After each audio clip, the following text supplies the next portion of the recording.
punt returns and special teams has been a focus for this group. But, hey, that's our countdown to kickoff presented by Al Shack.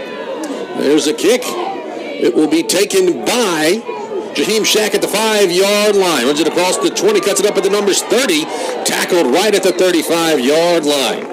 Yeah, really nice return by Shack. He had a nice lane over there on that far side. Accelerated through that lane. I thought he might have a chance to break it, but a really nice tackle by whoever that was for the COAHOMA Tigers. Yep, so the Bulldogs will bring out Lonnie Ratliff. Ratliff last week, 19 out of 33, 262 yards and 2 touchdowns.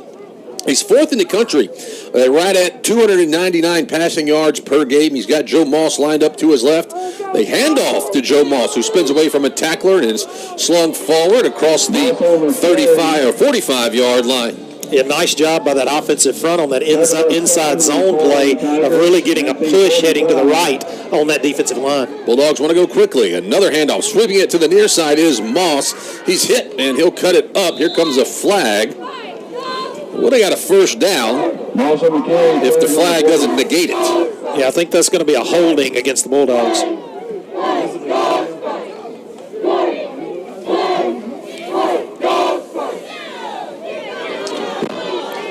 It is, in fact, a holding flag. Number 78, 10-yard penalty. 7 down. And Joe Moss, holding aside, did a good job just to stretch it out and, try to get something. But put it back. Where are they going to mark it off from? I think it's going to be a significant penalty for the Dogs. Looks like it was actually, no, it's not as bad as I thought it was going to be. It was past the line of scrimmage, so it ends up back at the original spot, so it'll be 2nd and 10. Dogs just tried that outside zone play, and somebody got a hand on somebody trying to hook that in. Ball is on the left hash, be 2nd down and 10. This time 3 wide receivers wide to the right side of the field. Ratliff going to throw for the first time in the game. Looks left, now he'll throw over the middle. Catch is made by Jarvis Rush, spins away, crosses the 50, and runs out of bounds at the 48-yard line. A really nice run after the catch by Jarvis Rush. Always scares you a little bit when you see a receiver give ground, but that speed of Rush was able to make a positive play out of it. That's a Hammett Motors first down. Bulldogs quickly go again. They hand it off to Moss. Dashing his way around the left end, gets it inside the 40, 9 yards on first down. Yeah, good job by Moss of putting that foot in the ground and getting upfield quickly. He saw that first available opening and turned it up and made a nice first down gain. They'll say only 8 yards. They'll fake it to him. Now they're going to fake looking right side. That ball is underthrown, but coming back to get it is Deion Smith, slicing away through defenders, dragging defenders in, and he's got a touchdown. Touchdown, Deion Smith. You talked earlier about yards after the catch, and he really made it happen on that play. Carried a defender into the end zone. So, it was underthrown just a little bit, and his first touchdown last week was underthrown, and he came back to get it. Now, was it underthrown, or was it a back shoulder throw? Who decides?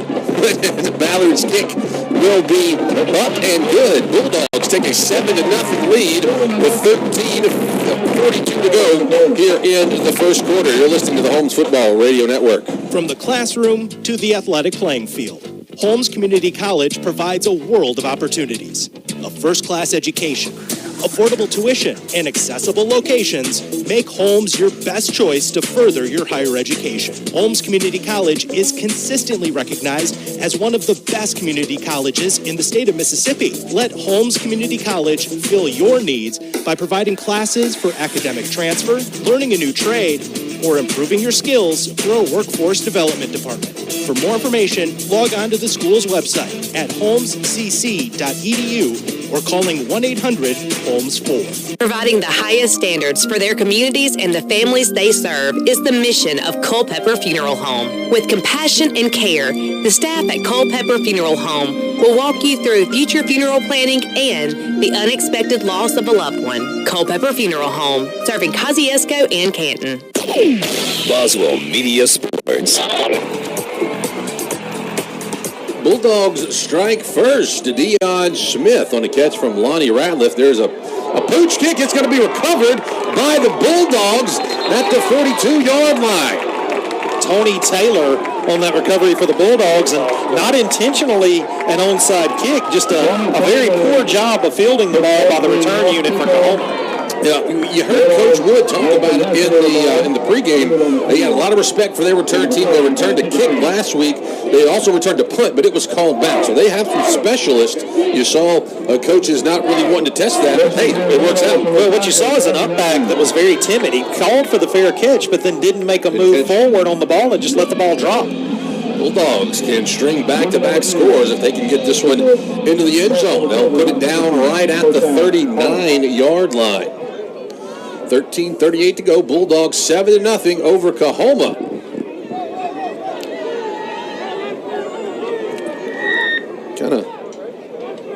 Bulldogs were ready to go, and the officials were holding them up.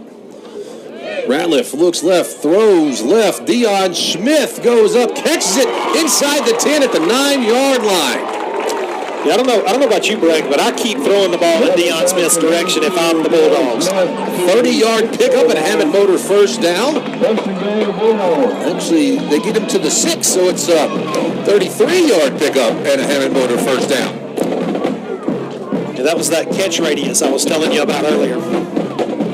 Joe Moss will be your running back. They're going to hand it to Moss. He runs around the right side, hits the pile, and he is in. Joe Moss with a 6-yard touchdown run. Bulldogs extend their lead. Bulldogs going quickly with 2 scores on the board. And nothing slowing this offense down so far, able to do whatever they want to against this COAHOMA defense. Will await Ballard's kick. It sails through the uprights, 14-0. Bulldogs lead it. We haven't even played 2 minutes of football.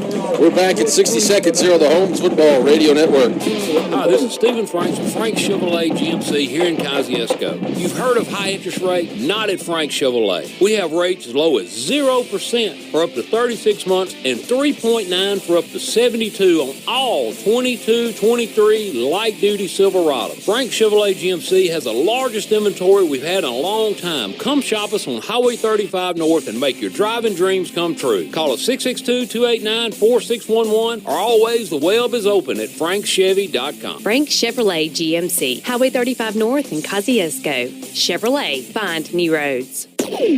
Boswell Media Sports. Oh, yeah. Bulldogs extend their lead. 13:03 to go in tonight's first quarter. It is 14-0. Ballard, Jalen Ballard, the sophomore from Brandon's going to set up the kick. It's another little pooch kick. It'll be fair caught this time at the 28-yard line. Hauling it in was Marcus Newsom. You saw the Tigers kind of put one of the playmakers over there, one of those more sure-handed guys on that one. Yeah, it's not very often you see one team with 2 touchdowns on the board and the other team has yet to touch the ball. Yeah. So we'll wait and see who does come out at quarterback for the COAHOMA Tigers. Looks like it will be Jaron Kelly, yes, it will. Quarterback from Cleveland. We were expecting Jackson Allen, who got the lion's share of the snaps last week. There's a handoff, and the running back's going nowhere. He's met by Chris Wiley and Maxton Woodard. Following the carry. And look, a good thing to see if you're a Bulldog is that that linebacker there for the Bulldogs, Chris Wally, he's been struggling a little bit with some lower body injuries, and he looks full speed tonight. He looks like he's back to 100%. Marlon Palmer was the running back. Now he'll move to the right of his quarterback, Kelly. They'll fake it. Kelly pulls it down. He is hit high by Laquan Robinson. Gets back maybe one of those lost yards, and that's it. Yeah, Jalen Towns in there as well, doing a good job of slowing down that rushing attack for COAHOMA. And now after 2 plays, COAHOMA at -1 yards. Jalen Towns, 3rd in the country in tackles per game. He's pretty impressive. At 10 tackles a game, he's already got 1 here. It's a 3rd and long for the Tigers. Bulldogs dialing up a little bit of pressure coming right up the middle. Kelly going to dance around. He is hit, and he'll just throw it away. And the sail's incomplete. Bulldog defense forces a 3 and out. And no lack of aggressiveness and speed out of that Bulldog defense to start this game. We've talked all season about the sideline to sideline quickness of the Bulldogs, and it looked for just a moment there like that there was a possibility that Kelly was going to be able to get outside the pocket, but he was run down from behind by a Holmes defender. Backing up to punt it away will be Raymond Morales. Dakari Johnson back deep for the Bulldogs at the 30-yard line. It's a high snap. Goes over the head of Morales. He's going to pick it up, and he is hit in the end zone. No signal just yet. I think it's going to end up being a safety. And very fortunate for the Tigers from COAHOMA, they were able to come away with a safety. It looked for a moment like the Bulldogs might be able to get a touchdown. Yeah, so that one just went over the head. I thought Morales was going to try to kick it out the back of the end zone. I thought the same thing, and he tried to jump on the ball and it squirted away from him, but the Bulldogs were just unable to cover it. Yeah, they had a couple of the guys back there. But none of those gray jerseys were able to come up with it. Yeah, 3 Bulldogs were on the ground around the ball, and nobody could get their hands on it. Emeka Ayo was the one that ended up recovering it for COAHOMA, and he's not hard to see out there, Cliff. He goes 6'9". Those defensive ends for the Tigers. Yeah, no lack of large young men between these two teams on the football field. So it'll be that. Probably a punt. You can choose what you want to do. Well, no, it looks like they're going to bring out Joshua Eves, so he might kick it off a tee. Looks like he is. He's looking like he's going to punt it away. Free kick it. Yeah, interesting. You have the choice after a safety. You can punt it or you can kick it off a tee, but this isn't the normal punter. This is. So, yeah, but I agree with you. I don't see a tee anywhere. No. It looks like he is just going to kick. Maybe he can boom it. So, we'll wait and see. He is going to kick it, and he does get a really nice kickoff. It'll bounce, and Dakari Johnson will just let it roll out the sideline over to the 30-yard line. And what a smart play by Dakari Johnson there. He read the spin of the ball. A good returner can tell those kind of things when the ball's in the air. You knew the ball wasn't going to bound backwards the way it turned over, but to read that was going to bounce out of bounds, that's a smart play. Yeah, I think Holmes is going to make him re-kick. So, I'm trying to figure out why Joshua Eves isn't the normal punter. That was a beautiful punt. That was a kick. I mean, Raymond Morales must be really good. Well, I mean, it resulted in a penalty there, but in a punting situation, you couldn't do it much better. Yeah. I mean, to get almost 50 yards in the air and then bounce out of bounds, that's about as good as you can do it. Bulldogs lead it 16-0, 11:48 to go in tonight's first quarter. First quarter is presented by Mitchell Metals, so they'll back the Tigers up. I know it's not, but it almost looks like COAHOMA is going to kick the ball out of their own end zone. They're so deep, right down underneath the goalpost. And we've got a different kicker this time. Now we've got Raymond Morales. So he's going to punt it as well. Yeah. So there's the kick. It's going to be an end-over-end kick in the middle of the field, taken on the left hash by Jaheim Shack at the 40. Running it to the far side, breaks a tackle at the 49, cuts across the 50, and that's where he'll go down at the 49-yard line into COAHOMA territory. 11:40 to go, and the Bulldogs lead it 16-0. The second drive of the night for the Bulldogs to start in plus territory. 2 of 3 drives in plus territory. So this time looks like Darion Townsend will come out as your running back. He was the leading rusher in the game last week. He had 5 carries for just 49 yards, but the Bulldogs already have shown that they're not afraid to run the ball. Normally a pass-heavy offense, they've run the ball more than I expected them to. Yeah, 114 yards of offense for the Bulldogs already tonight. Townsend gets the handoff running right. We get 4 yards on first down across the 45 to the COAHOMA 44. Yeah, Townsend's always able to make those tough yards. He gets that low center of gravity and really always finishes with that pile moving forward. Yeah. The sophomore out of Winona. This time 3 receivers to the left. Another handoff goes to Townsend. He'll drag the pile forward. He'll come up a yard shy of the line to gain. So it'll be 3rd down and 1 for this Holmes offense. Yeah, the offense for Holmes a little more deliberate tonight. A little, kind of not running quite as high speed and really utilizing the run here early in the game. Another handoff goes to Townsend. He's got the 1st down and just plugging away 5-6 yards. Let's see, he gets down to the 32-yard line. A nice surge by the offensive line. These offensive linemen for Holmes do a great job of occupying the defender. In today's football with so much zone blocking, that's what it's all about, occupying a defender. Running behind the big guys on the right side. Chris Laney, one of tonight's captains, and also the freshman from Houston, Calvin McMillan. This time Bulldogs want to throw. They're going to throw to Townsend out of the backfield, little swing route. And that's about 5 yards. And another aspect of Townsend's game, when he comes out of that backfield and catches that little swing pass, he's at full speed at the line of scrimmage. If you're a cornerback or a free safety, do you really want to step up and try to tackle that guy? No. Townsend is pretty big. It says 5'10", 210. I'd say he's a little bit more than 210. Dakari Johnson gets it on a pass to the left side, makes one defender miss at the 25, and then gets inside the 20 for a Hammond Motor 1st down. Yeah, and credit on that play, Bryston Spencer, with a great block out here on the outside that really keyed that play and allowed Johnson to make those positive yards. 1st down and 10 for the Bulldogs. They lead at 16-0. 9 minutes to go in the 1st quarter. Ratliff looks right. Now a whole lot of room to run right. Will fire across the middle. Dakari Johnson catches it at the 5, breaks the tackle, and goes down right at the 5-yard line. 14-yard pickup. Hammond Motor 1st down. Yeah, this is a drive that started out with some slow, deliberate plays, and now the Bulldogs ripping off yards in chunks. Johnny Holly and Tyler Abel both coming in. Maybe Bulldogs going with a heavy set here. Yeah, they've brought in an extra offensive lineman. Now 6 offensive linemen lined up across that front. I believe Townsend is still your running back. They're going to hand it to Townsend. Coming left, lowers his shoulder. He gets in. It's a 4-yard run and another touchdown for this Bulldog offense.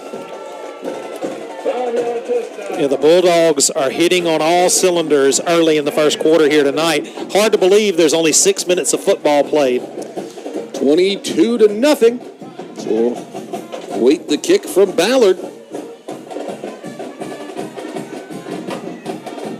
Ballard's kick. Plenty of leg, plenty of accuracy. It's good. 23-0 with 9 minutes to go in the 1st quarter. You're listening to the Holmes Football Radio Network. Renaissance Insurance of Durant is grateful for the opportunity to continue to serve you. Robbie Robertson and the entire staff put their flexibility as independent agents to work for you while shopping over 20 insurance companies at once to get you the best insurance rates available, including Allstate and Travelers. Renaissance Insurance invites you to come by today and experience the customer service that continually makes a difference with our clients. Renaissance Insurance, Mulberry Street in Durant.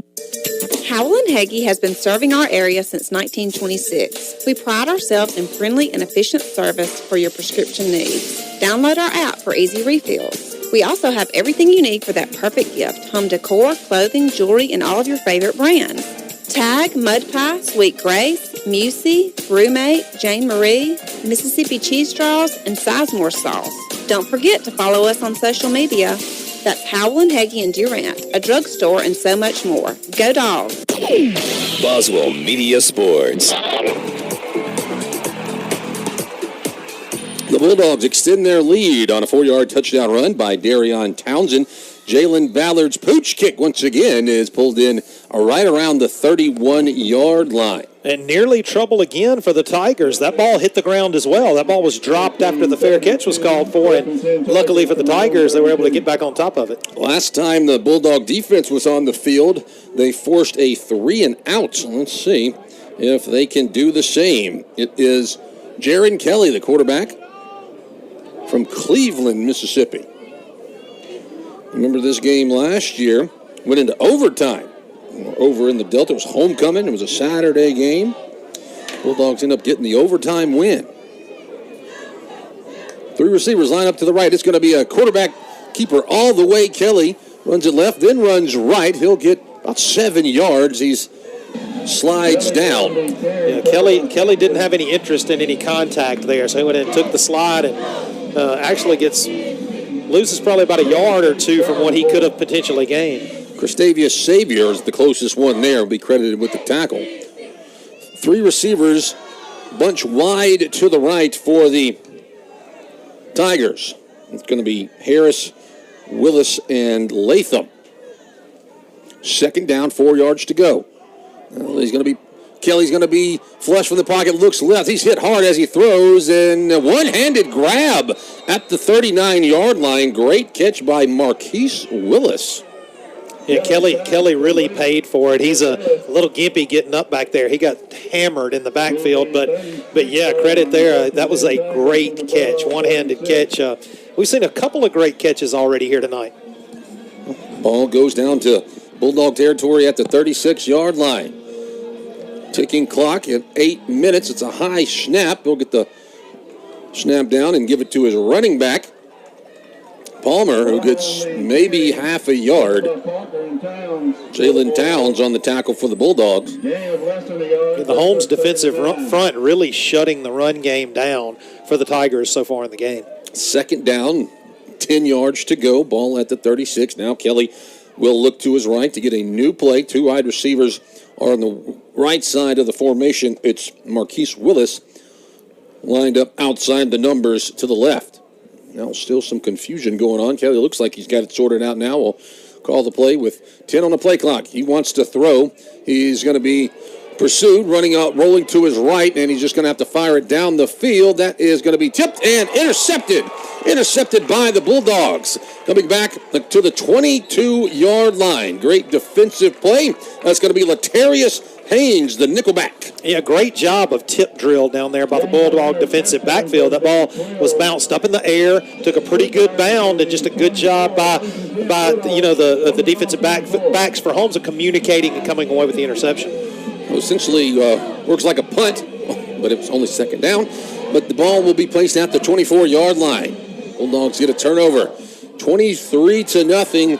They lead at 7:10 to go in tonight's first quarter. Split receivers either side.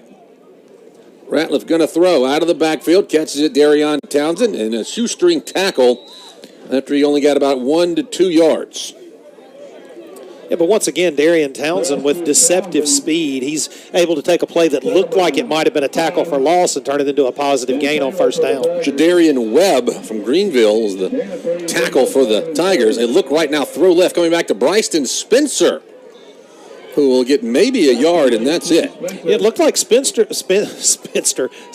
I guess I'm trying to throw the Bryston on his last name.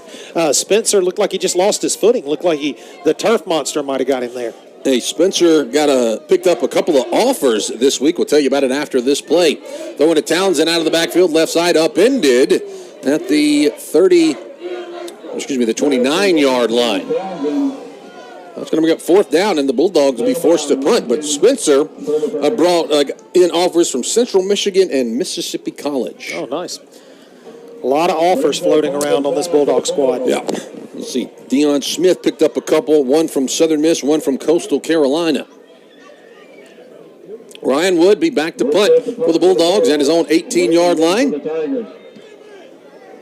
It's an end-over-end kick. It'll bounce at the 42-yard line, take a COAHOMA bounce back towards the 45. It'll be knocked down at the 44-yard line. So 5 minutes and some change left to go in the first quarter. The Bulldogs lead at 23-0. Bulldogs not able to get anything rolling right there. For the first time tonight. That Bulldog offense had been unstoppable up to that point, but not much doing on that last drive. So, after the interception last time, the Bulldog defense has been on the field twice. One was a 3-and-out, and the second drive ended in an interception. COAHOMA with pretty good starting field position here at their own 44. Now we have the new quarterback in. That is going to be Jackson Allen from Petal, Mississippi. He played in the game last week. It was a 2-point loss for COAHOMA to Mississippi Delta. Allen looks right. He'll fire right. Catch is made, and across the 50, slinging him down, Christavius Savior on the tackle. It was Harris on the catch. Yeah, a nice throw right out of the box for Allen. He didn't hesitate, found a little receiver sitting down under that zone and delivered a bullet over there for a nice 1st down gainer. 8 yards. Ball on the right hash. Bulldogs in that 3-man defensive front. They do have a couple of linebackers shooting off the edge here. High snap to Allen. He's going to pull it down, roll to his left. Now he'll stop fire. Throwing and looking for a receiver at the 20. It is incomplete. And Holmes pretty much in a 4-2-5 look at this point. It almost looks like a 4-3, but I think personnel-wise, 2 linebackers and 5 defensive backs, but a single high safety over the top. Allen took a little bit of a shot there when he released the ball. Pretty good shot. Yeah. That's your usual, your second down and short play where you take a shot thinking you could probably get 2 yards on 3rd down. Let's see what the Tigers try to draw up. Tried to get the Dogs to jump off sides, but Holmes was able to hold their water. Well, some changes in the defensive backfield for the Bulldogs. Allen going to get the play off with 5 seconds to go. He's going to look right. He's hit from behind and dropped.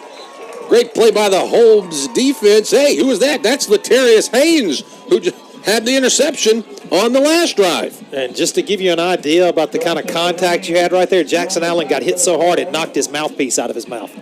Yeah, Latarius Haynes. He's putting his name in the hat for player of the game. He's looking solid so far on defense. Yeah, I mean, you go from making a play on the back end to making a sack right there. So great play by Latarius Haynes. Haynes, freshman from Louisville. If you know anything about Louisville, they turn out athletes over there. Morales' spiraling punt will hit at the 20-yard line. It's going to be muffed by Johnson, and he takes a big hit but holds on to the football. Looked like that was Mark Dorsey Jr., one of the number 1s for COAHOMA, and boy, did he brought the pain. That was a really good job in coverage. We got a COAHOMA Tiger down at midfield. Well, Johnson took it off the bounce on that turf. It kind of came off pretty hot and wasn't able to handle it. And Johnson's usually pretty shifty. You don't see him take a lot of solid contact, but he definitely took some solid contact on that punt return. And the Bulldogs had the trouble with their punt returns early in that first game, and Johnson's kind of solidified himself as the punt returner. They went through about 3 or 4 that were muffed in game 1, but looks like Johnson has kind of nailed down that spot. Yeah, not the smoothest catch you'll ever see, but credit Johnson. What he did do with that big contact, he was able to hold on to the ball. So good job of ball security. The injured Tiger looks like Alston Donald, the long snapper from Philadelphia. He's being helped off the field, not putting no weight on his left ankle. The training staff going to get him to the sideline, and Bulldogs will have their worst starting field position of the night with a 23-0 lead, 4:22 to go. Way back at the 14-yard line. I believe that's J.J. Grant in at running back this time. They're going to hand it off to Grant, running left, breaks 1 tackle, dives forward across the 20. Good run there by Grant on first down. Sophomore from West Lauderdale. 3 wide receivers wide to the right. Colton DeShazo just off the line to the right. Ratliff looks left. Now he'll fire it right. Catch is made at the 21-yard line. Dancing around before going down. See forward progress. He's got to give them enough for a first down, I believe. And one thing that's impressive to me about the receiving core and the running backs for Holmes both is the ability to be efficient with the cutback. So many times you see a cutback result in losing yardage, but Holmes always seems to gain positive yardage on the cutback. It was Vontrez Rush on the reception. Here's a handoff that goes to Grant. He's hit in the backfield and stuffed. He lost a yard. Yeah, nothing doing for the Dogs there. I think that COAHOMA had a run stunt called at the perfect moment. Timon Wells, the defensive lineman from Hollandale Simmons, credit on the TFL. Will push the Dogs back to the 24-yard line. They lead it 23-0. Ratliff surveying the field, lots of time. Now he's going to backpedal, look to his left, stop, fire across, and incomplete. It was Vontrez Rush coming across the field, and Ratliff just sailed it long. Yeah, he did. He had Vontrez Rush open for a good gainer there, but unable to set his feet, had to throw that ball on the run. Almost threw that ball hopping in the air. So Ratliff just not with a good opportunity to complete the pass. So once again, the Bulldogs faced with a third down. Third down and 11. Let's see, Colton DeShazo lined up to the right. Let's see, Jarvis Rush and Vontrez Rush are left. Now they send Vontrez Rush in motion. Ratliff looks, now sidearm it over the middle. Caught at the 35-yard line, coming to the 50, down the sideline, 40, down the 30. That is Deion Smith with the big pickup. Hammond Motor first down. And that was a ball that was thrown behind Smith. He was able to turn, in the middle of running open across the middle of the field, was able to turn his body, catch the ball behind him, and then do a good job of pointing out and directing his blockers as he ran down the field. It's a 51-yard pickup, and the Hammond Motor first down. Ratliff fakes the handoff, looks right, now he's going to throw it. Caden DeShazo catches it behind the line, streaking it down the sideline. It'll be close to a first down, either 9 or 10 yards.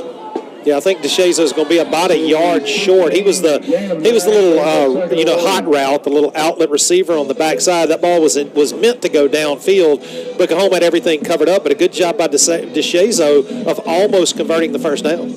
Bulldogs sub, so the referee's going to give Coahoma time to sub. Bulldogs brought on Bryson Spencer. Ratliff going to throw. It's caught out of the backfield by J.J. Grant.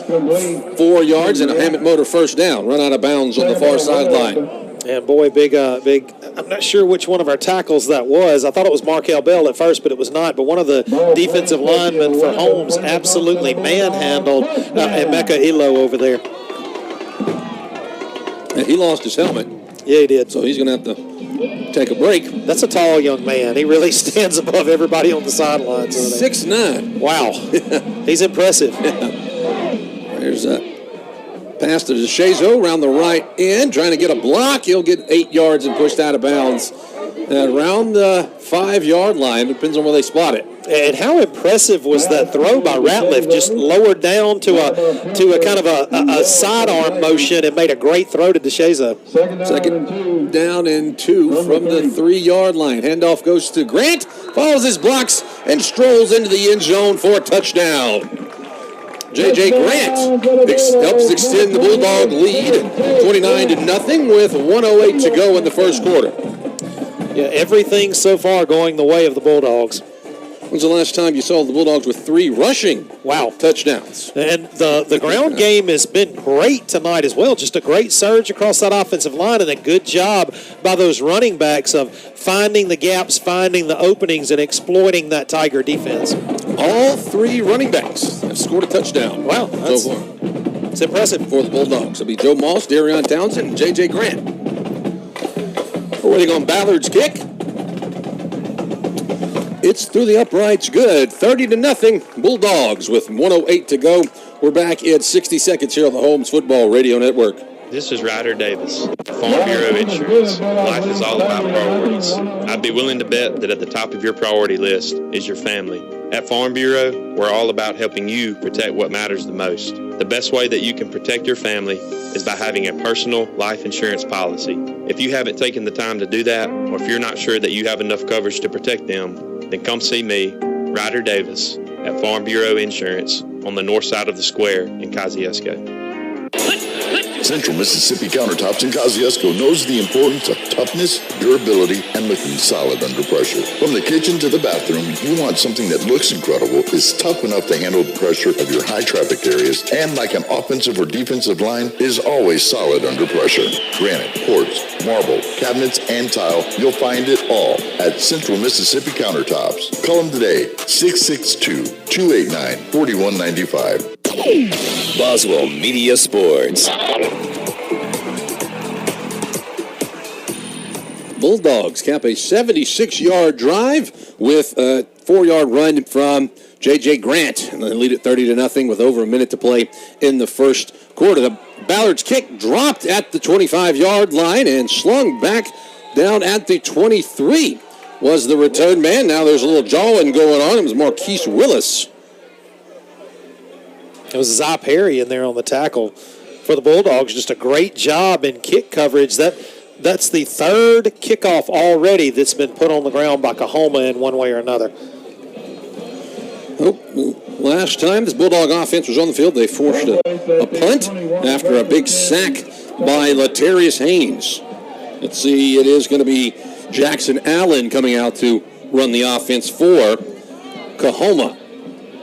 Landon Vaughn in at cornerback over here for the Bulldogs. 1st and 10 from their own 21-yard line. It's a high snap throw across the middle. Catch is hauled in at the 30.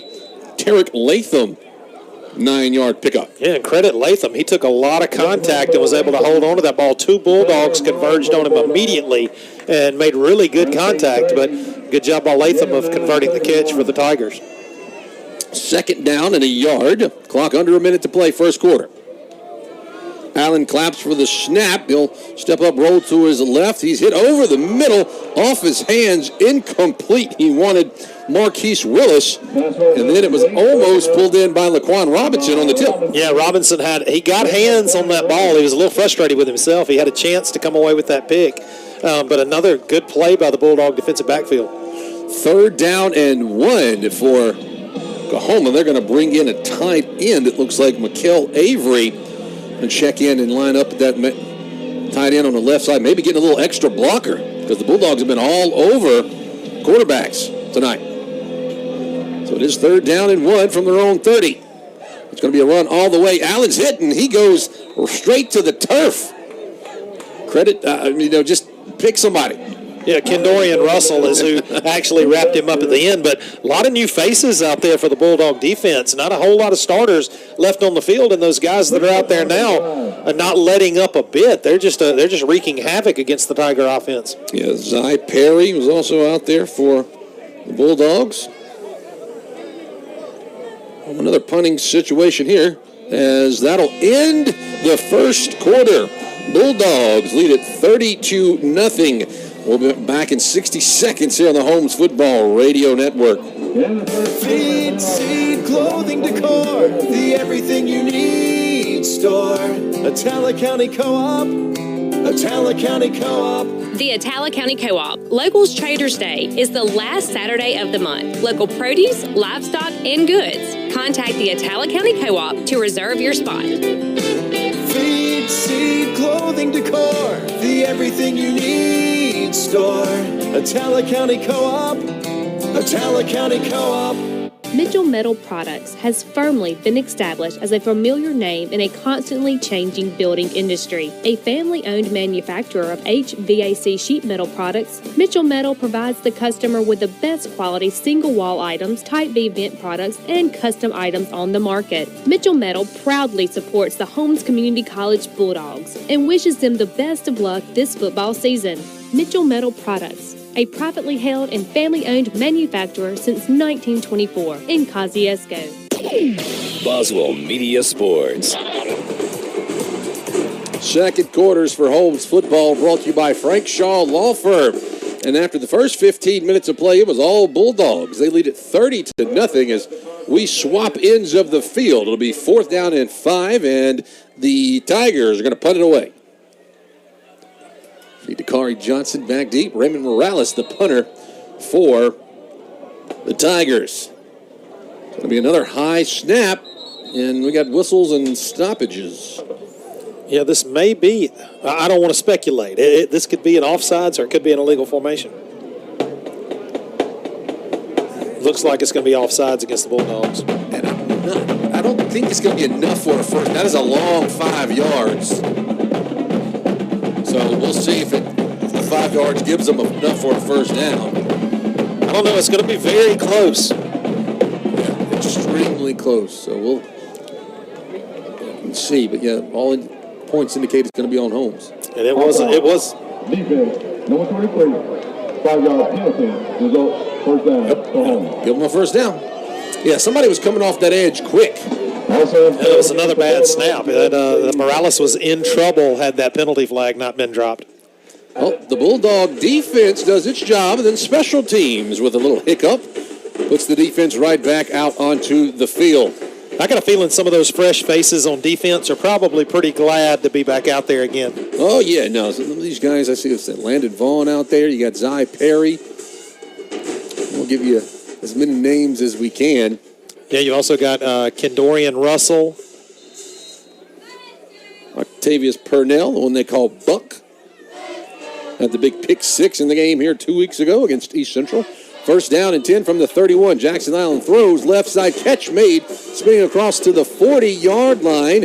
And that will be the first down of the game for the Tigers. And now we got a whole lot of jawing going on over here on the near sideline. The catch was pulled in by Marquise Willis. Yeah, it's the same story we had some last week. It's if you're Holmes, you've got to use a little more discipline right there. You had a clear 15-yard penalty with first contact against the Tigers. That flag had been thrown, but then the defender for Holmes just not able to hold back with that retaliation. Willis, he might be catching some pine. Depends on if they think that shove was a punch or not, because when he got up, he was coming right in the face mask of, I think, over there towards Octavius Purnell or Gustavius Xavier, one of them. A lot of discussion going on amongst the officials. I think that may be what they're trying to determine, whether or not that was a slap or a punch or exactly what that was. Either way, Willis has been sent to the sideline. I didn't see any of the Bulldogs get sent off the field. Well, I'm pretty sure we had this exact same discussion last week about how important it is you remain disciplined enough to withhold from being involved in the trash that goes on the field. It's a difficult thing to do when you're in the moment in the game and everything's emotional. And, I can feel for the players, but so important to refrain from contact. Well, I'm just waiting for the officials to sort out everything.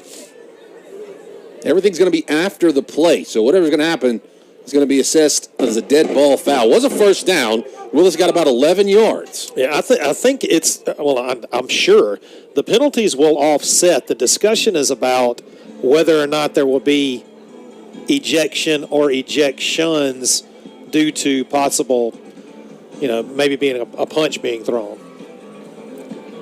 Bulldogs up 30-0. 11 seconds have ticked off the second quarter clock.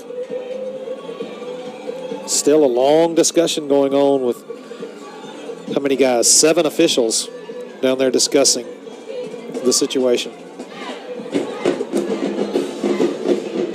We can take a look at a couple of stats right quick. I'll give you one big one. Total yards, 249 yards for the Bulldogs, 8 yards for the Tigers. And they just got 11 on that play. Yeah.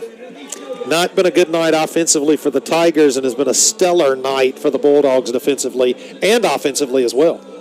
Yeah. How about this stat? Sorry. Ratliff, 14 out of 15. Yeah, he's been pretty accurate, averaging 13.5 yards per pass. Well, we're still waiting. Coach Woods right there, right along the 45-yard line. Yeah, this is an extremely long delay. And as I said, all I can figure is they're determining if there will be ejections and who it will be. So, yeah, we're just still waiting. I'm going to tell you, we'll preview our halftime show brought to you by the Italic County Co-op. We're going to be joined by Holmes Community College head women's basketball coach, Bridget Goodnight. She'll join us to talk about Holmes basketball. They're fouled by both teams. After the play, unsportsmanlike conduct. Defense, number 14. Unsportsmanlike conduct. Defense, number 24. Unsportsmanlike conduct. Offense, number 2. Number 2 has been disqualified from the game. That is number 14 and number 24. First unsportsmanlike conduct of the game. The down will count. It is second down. So, what we just sorted out, Gustavius Xavier, Octavius Purnell, both charged with an unsportsmanlike conduct. It is Marquise Willis also charged, and he is ejected. So that's what we sorted out. And, will it still be, should be first down, right? I thought did he say second down? He said second down, but I think what he intended to say, man, look, it's been so long since any football was played, I kind of forgot where we were. We're on the second quarter, right? Yeah, I mean, it didn't look like it was, just 11 seconds have ticked off in the second quarter. 30-0, all Bulldogs so far.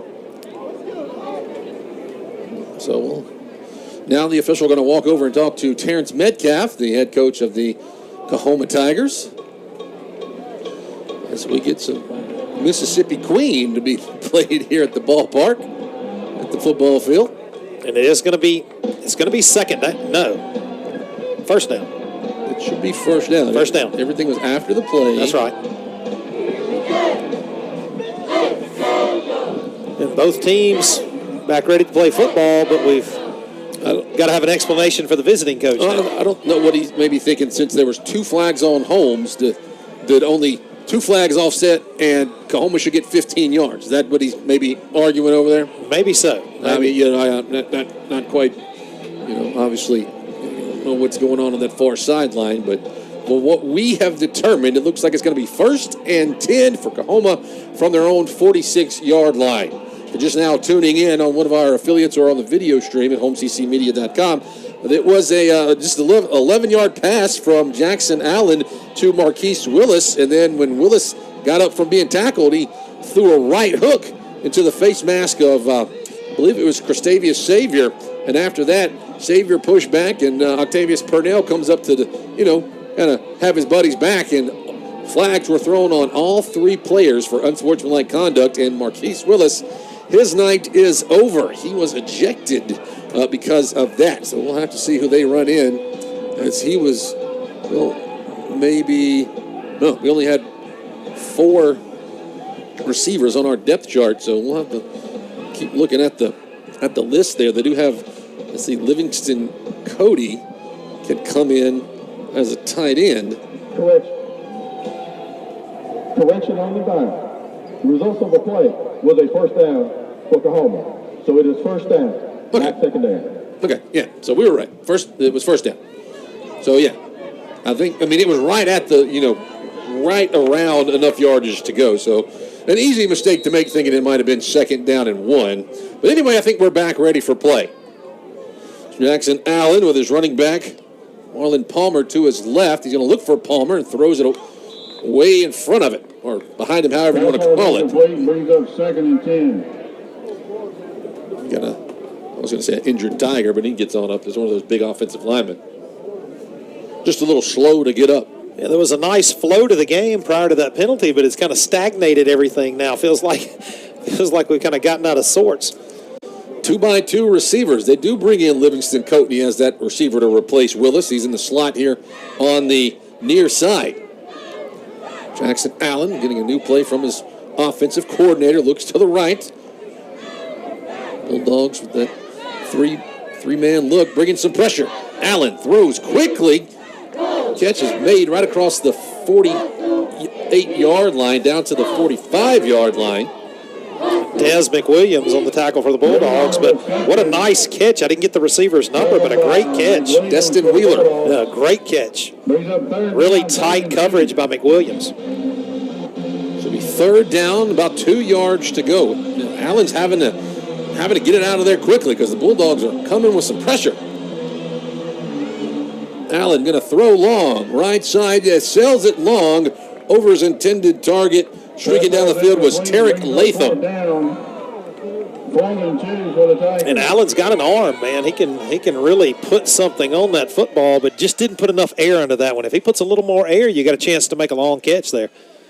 Oklahoma looks like they want to punt it away. So Raymond Morales will step back to punt. Past few times, the snap has not been great. We'll see if this snap gets off. Dakari Johnson right around his own 10-yard line for the Bulldogs. Good snap. Bulldogs really not bringing much pressure. That'll hit at the 15 and take a Bulldog bounce back towards the 20. And that's where COAHOMA will down it. 14:02 to play. Bulldogs with a 30-0 lead. And they're trying to extend it here. Let's see. I think you might see some of those other quarterbacks start coming in. Possibly.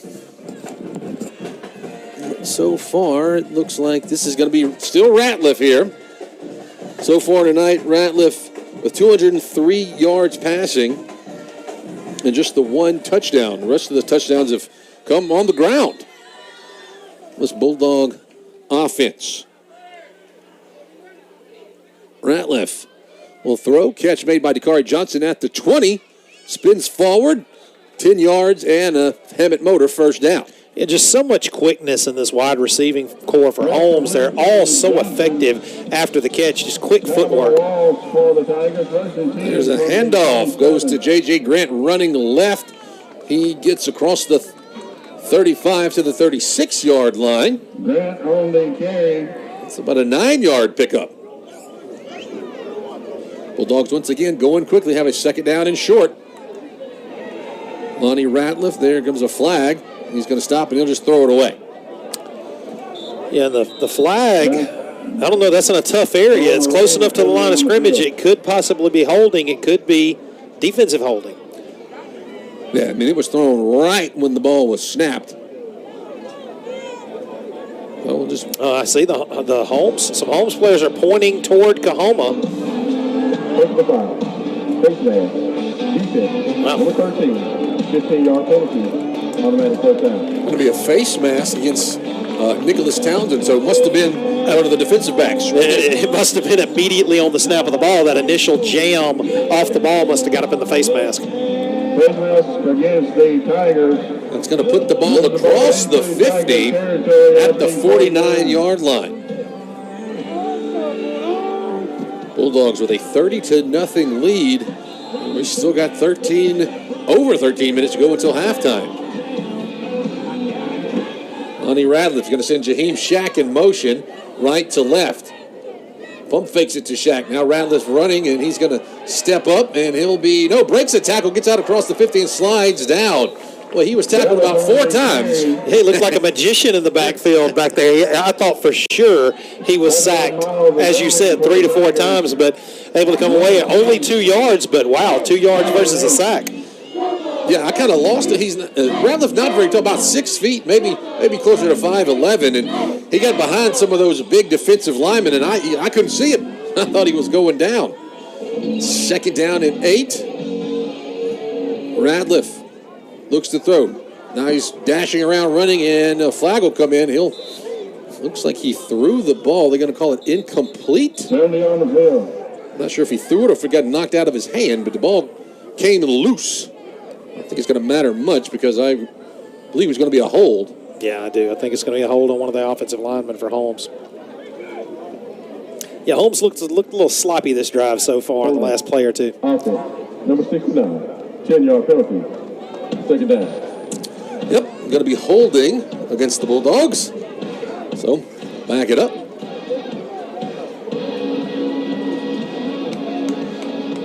Second down and probably about 18 yards. I think they say it was right along that line of scrimmage. Yeah, something we hadn't mentioned. Terrion Ross is in there because I noticed just a few moments ago down on the sidelines with a shoulder injury is starting right tackle Calvin McMillan. They're going to motion Dakari Johnson. They'll bring him from left to right. Ratliff looks right now. He's going to throw a screen back to the left. Breaking a tackle. J.J. Grant crosses the 50. He is going to be tackled from behind. And he gets to the 47-yard line.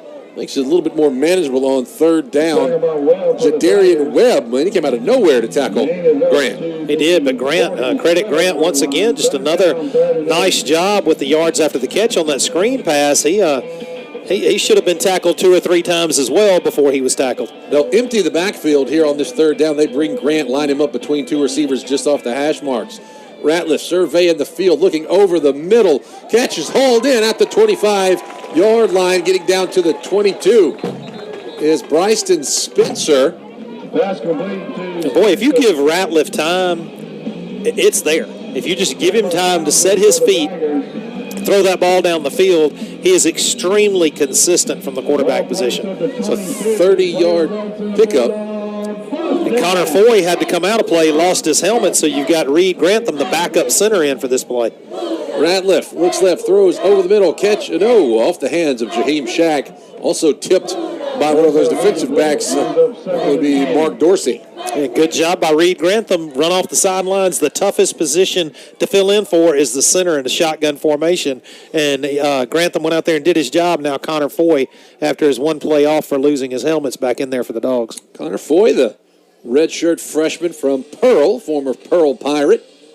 There's a give to J.J. Grant. Running left, cuts it back, and he tripped up after he got across the 15-yard line. Yeah, he does have just enough for the first down for the Bulldogs. I think he tripped up over, Terrion Ross. Ross had blown his guy way back, had him on skates, and Grant kind of tripped over down the field. Another give to Grant, hits it left side, runs around, gets it inside the pylon. He is in. 12-yard touchdown run. Second of the night for J.J. Grant. And the Bulldog offense is on fire here in the first half at Goodman tonight. Makes it 36-0. 11 minutes to go until the half. Wow. Oh, Jalen Ballard going to have a sore leg. Possibly. After this night. Good thing he's pooch kicking on the kickoffs. A little bit of a high snap. Ryan Wood, the holder, does a good job to get it down, and it goes in and good. 11 minutes to play until halftime. Bulldogs 37, COAHOMA nothing. We're back in 60 seconds here on the Holmes Football Radio Network. Breakfast, lunch, and dinner is served to you daily at the drive-thru at both Kangaroo Crossing locations in Kosciuszko. Bacon, eggs, biscuits for breakfast, chicken tenders, barbecue sandwiches, burgers, and more for lunch and dinner. Drive through and take home barbecue meat by the pound with sides of potato salad, baked beans, and coleslaw. All items in store are available for purchase at the drive-thru. Kangaroo Crossing on Veterans Memorial Drive and Highway 12 in Kosciuszko. It's time again for back-to-school shopping at Sullivan's Drugs and Gifts. They have a large selection of Scout backpacks and lunchboxes. Are you going to college? Personalize your dorm room with decor, art, and pillows. Hey teachers, shop Sullivan's large shoe selection for fashionable and comfortable shoes, along with the latest clothing. The time has come, boys and girls. It is back-to-school time. Sullivan's Drugs and Gifts, across from McDonald's in Kosciuszko. Boswell Media Sports. J.J. Grant with his second rushing touchdown of the night extends the Bulldogs' lead, 37-0 with 11 minutes to go in the second quarter. Second quarter is presented by Frank Shaw Law Firm. This time Ballard's going to send it deep. It'll be taken at the 8-yard line by the COAHOMA return man. He cuts it up the field, crosses the 25-yard line, pulled down at the 27. That is Deshaun Catron. Yeah, nothing has come easy for the Tigers from COAHOMA here tonight. And Goodman Holmes is just playing well in all facets of the game. You had the 1 3-and-out for Holmes where they had a couple of difficult plays, unable to convert. Outside of that, it's been lights out in all facets of the game for the Bulldogs. So 10:56 to go. Jackson Allen going to come back in as the quarterback. We've seen him on all but 2 drives. Allen, a very accurate passer. Yeah, it seems like they bring in Kelly when they need, want to run a little bit more, but Allen's their passing quarterback. There's a handoff, give to Palmer. He hits the left side and pulled down by the Bulldogs' leading tackler, Jalen Towns. Yeah, nothing doing there. Once again, that front 6 or front 7 for the Bulldogs has been just outstanding tonight against this COAHOMA Tiger offense. Second down, 10 yards to go. They stack receivers one behind the other along the numbers on the right side. Jackson Allen with the hard count. Bulldogs walk up in tight coverage. Now they're going to change the play. They shift those receivers, separate them. It'll be Harris along the numbers. They'll bring Latham inside the numbers just off the hash marks. Jackson Allen throwing out of the backfield to his back. Palmer dancing around, gets to the 30-yard line, bear hugged and pulled to the ground by Trey Parker. We got a flag in after the play, it appears. It's going to be some type of personal foul. Not sure who this is going to be on. Likely going to be against COAHOMA. You would think. I would think, because somebody way after the play came in and a little bit of a late hit. So Bulldogs. Akirion Hopkins. A little hockey substitution. Is going to check in for the Bulldogs. Still trying to sort out what this penalty is going to be. Clock stops as we deliberate on the penalty. 10:03 remains. Bulldogs leading it 37-0. We'll try to find you some scores. We're going to have more of these long deliberations.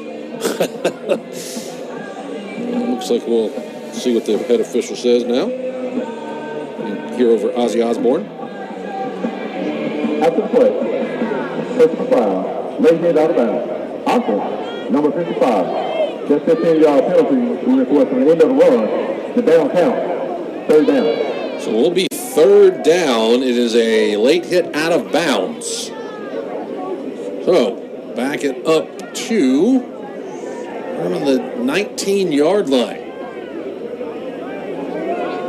Brandon moves the ball back to the 19. Yeah, so right at the 19-yard line, third down, and about 20 yards to go.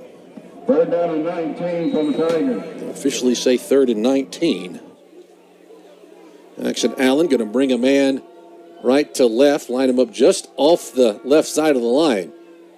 Claps for the ball. Now he'll turn and get a new play. That is a new running back in the ball game. Antonio Trone from Montgomery, Alabama. Allen takes the snap, going to throw down the sideline, overthrown, incomplete, aiming for Deshaun Catron, and it led him into the boundary and just sailed it a little high. Yeah, great job defensively for the Bulldogs. Just a good use of the sideline as an extra defender. And, a nice throw by Allen, but no chance of that catch being made. Nice, tight defense by the Holmes Community College defense. Morales steps back to punt. Dakari Johnson ready to haul it in at the 40-yard line. And after this change of possession, we'll give you a couple of score updates we found. There's another high snap, and Morales able to get this one off. It'll hit at the 46-yard line, take a COAHOMA bounce, and roll dead on the L of the Holmes logo at the 47. 9:21 remains in the second quarter, and the Bulldogs lead it 37-0. Let's give you a score update brought to you by Ivy Mechanical in Kosciuszko. In the first quarter, Gulf Coast leads East Mississippi 14-7. And from Decatur in the second quarter, early in the second quarter, Jones leads East Central 24-0. Early in the second quarter, Pearl River leads Hines 14-7. And Colin leads Southwest 29-14 just before the half. I'll give you more of those score updates during our Atala County Co-op halftime report. Bulldogs first and 10 from their own 48. Ratliff going to step up. He's hit, breaks the tackle, runs to the right. Still running. Now he's going to run out of bounds, hold the ball forward to get what he can to the 45-yard line. About a 2-3 yard pickup. Yeah, a lot of yards to gain 2 yards. Ratliff really covered some ground. Ratliff never really looks like he gets too rattled back there. Yeah, broke a tackle in the backfield. He really should have been sacked on that play. Joe Moss back in the ball game since the first series. Gets the handoff, runs it left, gets a first down. And he's tackled at the 32-yard line. It's a 13-yard pickup and a Hammett Motor first down. And what an impressive run by Moss. Just put that foot in the ground, rounded the defense, and got outside. Just a great job of lateral speed. 37-0, 8.5 to go. Lonnie Ratliff looks. Now he's going to throw over the middle. Standing wide open in the end zone for the catch was Jarvis Rush. 31-yard touchdown pass for Lonnie Ratliff. And a receiver open by 20 yards. Yeah, he was out there just doing jumping jacks. Yeah, you can't describe how wide open Jarvis Rush was on that play. He looked like a punt returner. He waited on the ball to get there. Yeah. That makes it 43-0. And we'll await a kick from Ballard. Ballard's kick is good. 44-0. Holmes leads at 8:24 to go until half. We'll step aside for a 60-second break. You're listening to the Holmes Football Radio Network. Renaissance Insurance of Durant is grateful for the opportunity to continue to serve you. Robbie Robertson and the entire staff put their flexibility as independent agents to work for you while shopping over 20 insurance companies at once to get you the best insurance rates available, including Allstate and Travelers. Renaissance Insurance invites you to come by today and experience the customer service that continually makes a difference with our clients. Renaissance Insurance, Mulberry Street in Durant. Mitchell Metal Products has firmly been established as a familiar name in a constantly changing building industry. A family-owned manufacturer of HVAC sheet metal products, Mitchell Metal provides the customer with the best quality single-wall items, Type B vent products, and custom items on the market. Mitchell Metal proudly supports the Holmes Community College Bulldogs and wishes them the best of luck this football season. Mitchell Metal Products, a privately held and family-owned manufacturer since 1924 in Kosciuszko. Boswell Media Sports. Lonnie Ratliff hooks up with the Southern Miss commit Jarvis Rush on a 30-yard pass, and it's all Bulldogs. 44-0 as Ballard's kick sails into the end zone. Got another little scrum happening behind the play. Yeah, we got helmets off for a COAHOMA player. We got flags down on the field. We got a Bulldog down on the far hash. Well, I can tell you whose helmet came off, and that was Emeka Ayo, because it ain't hard to see. 6'9" from Peachtree City, Georgia. But you don't know who that Bulldog is on the far side of the field. 44-0 is your score. Face man. Return team. 15 yards to the end of the run. First down. COAHOMA. So he said number 36. Yeah, his call didn't make sense. He said face mask on the return team, but that 15 yards would be added to the end of the return. I think he meant would be taken away. Now, I can tell you the injured Bulldog was Tony Taylor, but Taylor's up and no worse for the wear. Yeah, he jumps up and runs off. Yeah, I agree. I guess they are going to mark it off against Holmes. So, yeah, just some confusion there on the call, because he did say against the return team. Yeah, conflicting. And I thought it was against Holmes anyway. Yeah. When I first saw, what happened on the field. Well, it all works Other out. team's helmet comes off, and more than likely going to be a penalty against Holmes. It'll push it forward to the 40-yard line, maybe not quite the 40-yard line, but we'll call it the 40, first down and 10 from the 40. 44 points in 21 minutes for the Bulldogs. Jackson Allen still in at quarterback. He looks left, throws, catches, hauled in at the 48-yard line. Getting it into Bulldog territory at the 45 was Wheeler. He had a nice job by Wheeler of recognizing that soft zone coverage over the top and breaking his route off. And once again, accurate pass by Allen. Allen's got a good arm back there for COAHOMA.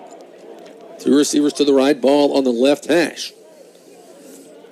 Just the second time the Tigers have pushed into Bulldog territory. Allen throws on the run, tipped away on the far sideline last second.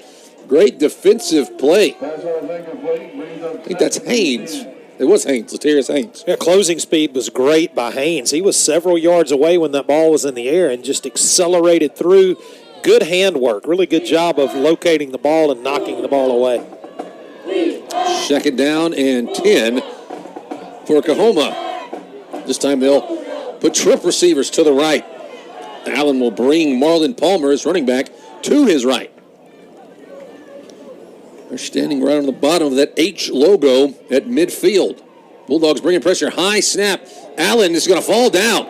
I'd fall down too if Maxton Woodard was coming at me full speed. Yeah, that was a large young man on a free rush that was really about to bring some pain to Allen. Probably not a bad thing the Turf Monster got him again there. What was it? Geno Smith a few weeks ago. They had him mic'd up. The mic was caught on the ref mic. He saw Aaron Donald coming at him. He's like, and he just threw the ball away. Didn't want any of it. Yeah, I mean, I said Maxton Woodard is every bit 6'2", 336.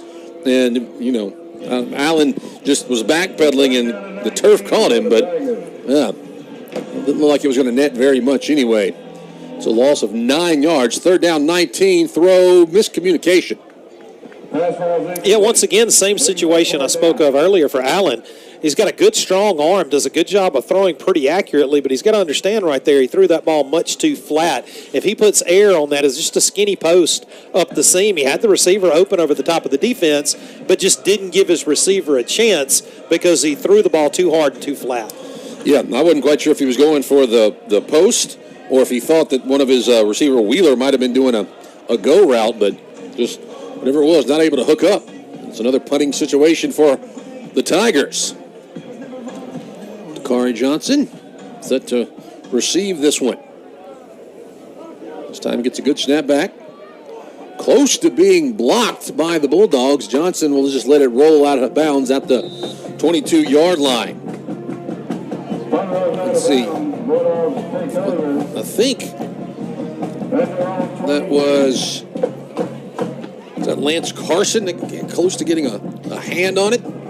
Yeah, nearly blocked. A couple of Bulldogs were back there. A little interesting now, 44-0 lead for the Dogs. We were expecting a running clock, and we still do not have a running clock at this point in the game. We do not, but we do have a new quarterback, Nigel Johnson, the sophomore from Starkville. He was the hero 2 weeks ago when he came in as the third quarterback and got that long pass to Jaheim Shack.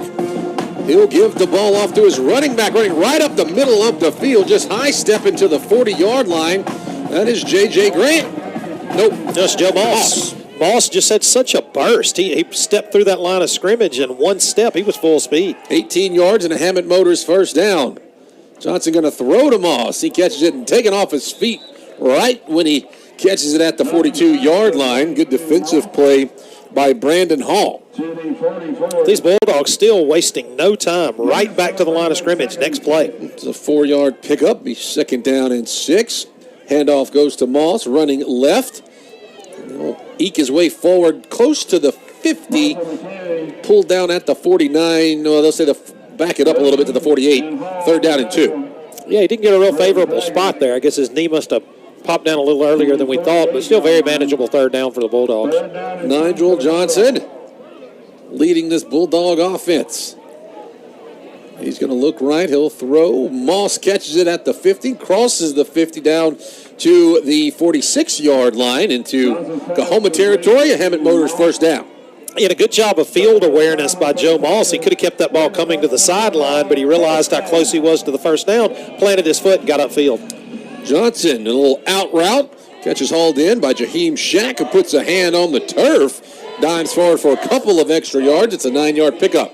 Yeah, Johnson looking sharp now early in his first drive. He's made a couple of very accurate passes, good decision-making from the sophomore in the backfield. Second and 1 from the 47. Johnson fakes to give to Moss. Catch behind the line of scrimmage. It's blown up right around the 40-yard line. I believe that's Shack or Spencer. Yeah, that was a little bit of an announcer's curse, I think, there. I compliment the young man for his accuracy, and he throws one down at the shoelaces. It's a loss of COAHOMA defender down. It's a loss of about a yard. Yeah, COAHOMA defender down right along the boundary here that we can barely make out right in front of the Holmes bench. Yeah, I actually didn't see the player down. I saw the trainer coming off the sidelines for COAHOMA. 5:01 to go. Bulldogs with a big lead, 44-0. As we have, and I say 5:01 to go in the first half. You hear the score 44-0. You might think 5:01 in the third, fourth quarter. No, we're still in the first half of this game. It's been all Bulldogs. So we've gotten scores tonight from all three running backs. J.J. Grant has found the end zone twice. Deion Smith has a touchdown catch. Jarvis Rush with a touchdown catch. And the Bulldogs have also, the Bulldog special teams, got a safety. Yeah, the injured Tiger is back up on his feet. It was Reginald Richardson, a defensive back. He looks like he's okay. He'll jog to the sideline. It looks like, hey, Samuel Jackson going to come in. Not Samuel, but Samuel Jackson. Going to come in and replace Richardson. But after the loss of about maybe a yard, it makes it third down, 3 yards for the Bulldogs. It's going to be a keeper all the way by Johnson, who lowers his shoulder and gets a first down to the 32-yard line. And Johnson, 6'2", 230, is definitely a load out there at quarterback for the Dogs. COAHOMA seems to think the ball came out, and it did indeed. There was Brandon Hall came up from under the pile with the ball, threw it back to the official, but it must have been ruled down. As here the Bulldogs go quickly. Johnson, another throw to Moss. Catch pulled in at the 30-yard line, double team tackle. Won't get much, a yard, maybe two. But what a catch by Moss. That ball was thrown on his back shoulder. He had to turn around backwards, crane his neck around, and caught it on his back shoulder pad. So far, Moss been the favorite target of sophomore quarterback Nigel Johnson, on in relief of Lonnie Ratliff. Sweeping it to the right side is Johnson, and won't get much. A yard, maybe two. Yeah, nothing doing on that play for the Bulldogs. Third down, 8 yards to go. Bulldogs swapping some. They're going to that empty backfield set. Yep, they bring Joe Moss in as a receiver between the receivers lined up to the right. Johnson looking, throwing. It is tipped and incomplete. Great defensive play. Bryson Spencer was who the Bulldogs were aiming for. Marco Tyson, the defensive back for the Tigers, with a great play. Yeah, he just had to dive into frame. I had him, the binocular view, I had Spencer almost wide open, and out of nowhere, here comes a white jersey knocking the ball away. Bulldogs will go for it. Empty set again. 4th and 9 with the 44-yard lead. That might be a free play. Johnson's just going to air it long. Spencer down the right sideline, and that one's incomplete. Yeah, that one was out of the back of the end zone. Yeah, that was where Johnson threw it at the back pylon. I mean, that's basically where it landed. But probably going to be a free play, and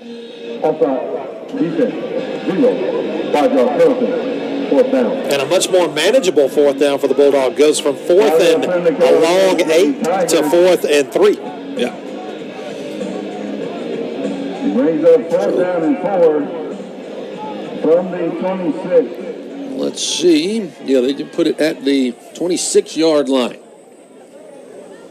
This time they'll bring Moss back in as a running back, stand him to the right of his quarterback. Receivers 2x2, ball right in the middle of the field. Johnson going to get a new play from Coach Marcus Wood. Plenty of time on the play clock. He'll call it out to his staff here. And now he'll drop the throw. Quick throw over the middle. That's tipped and incomplete. And boy, it was wide open. I'm trying to get the receiver's number. I believe that's Jaheim Shack. Jaheim Shack had to come in the tight end position, kind of hidden at the end of that line of scrimmage, and was sneaking down the seam wide open. I think it was Jarrell Irvin from Kosciuszko. He got a hand on it. That knocked it down along that defensive line. One of your Kosciuszko whippets, huh? Yeah, I know Jarrell. Started his career at Colin. Well, he made a big play there because that was likely a touchdown if he doesn't get his big paw up there. Bulldogs turn it over on downs. So Jackson Allen in the COAHOMA offense takes over at the 26. Jackson Allen winding up, airs it, man, wide open at the 50 down the sideline. Finally pushed out of bounds. And even still threw the ball pretty flat. That's a ball he probably should put a little bit more air under. It's Latham who caught the ball. They say he ran out of bounds at the 34-yard line. Well, it's about a 41-yard pickup. Tigers going to go quickly here. Another throw, another receiver wide open at the sticks, and this time he lowers his shoulder. Brandon Harris seeking out the contact, and just like that, it's going to be first down and 10. Yeah, and suddenly the Tigers threatening to score. A couple of big completions and a couple of physical runs after the catch. They're bringing a new running back that's going to be Antonio Trone, from out of Montgomery, Alabama. So first down and 10 from the Bulldog 14-yard line. The deepest the Tigers have been in Bulldog territory today. Fake the handoff to Trone, throw left side. That is tipped and incomplete. Nearly intercepted. He was aiming for Wheeler. Brings up 2nd and 10. coverage there. Is that Savior? I think that's Christavius Savior. Yeah, and Purnell had a chance at the pick. He actually got a hand on it. So it'll be second down. And 10 from the 14. Bulldogs showing pressure right up the middle. Now Allen will get a new play in. And now the Bulldogs shift that defense. And Landon Vaughn moves out and lines up in coverage. Watch that one as he's lined up against Tarek Latham in the slot. Allen going to the right side, catch is made. Great play by Kazarian Wash on the far sideline for maybe only about a 1 to 2 yard pickup. Yeah, really nice recovery by the Bulldogs in coverage there. Underneath the zone, the pass is completed, but such good closing speed by the Bulldogs. Kazarian Wash, one of those Bulldogs that picked up an offer since last week. The Chippewas of Central Michigan offered Kazarian Wash as they offered 4 Bulldogs since last week. 3rd down and 8 from the 12. Handoff, running around the right side, cuts it to the 5 yard line, cuts it back in, and it is a score for Marlon Palmer. 12 yard run. Minute 43 to play, so COAHOMA gets on the board. Cut a little bit into that Bulldog lead. Nice drive there by the Tigers. Yeah, used the one big play. And out to attempt the PAT for the first time tonight is Joshua Eves. He and Nigel Johnson know each other, both from Starkville. It's up. It's good. 44-7. Bulldogs lead it. A minute 43 to go until the half. We'll step aside for 60 seconds. You're listening to the Holmes Football Radio Network. Feed, seed, clothing, decor, the everything you need store. Atala County Co-op. Atala County Co-op. The Atala County Co-op Locals Traders Day is the last Saturday of the month. Local produce, livestock, and goods. Contact the Atala County Co-op to reserve your spot. Feed, seed, clothing, decor, the everything you need store. Atala County Co-op. Atala County Co-op. Mitchell Metal Products has firmly been established as a familiar name in a constantly changing building industry. A family-owned manufacturer of HVAC sheet metal products, Mitchell Metal provides the customer with the best quality single-wall items, Type B vent products, and custom items on the market. Mitchell Metal proudly supports the Holmes Community College Bulldogs and wishes them the best of luck this football season.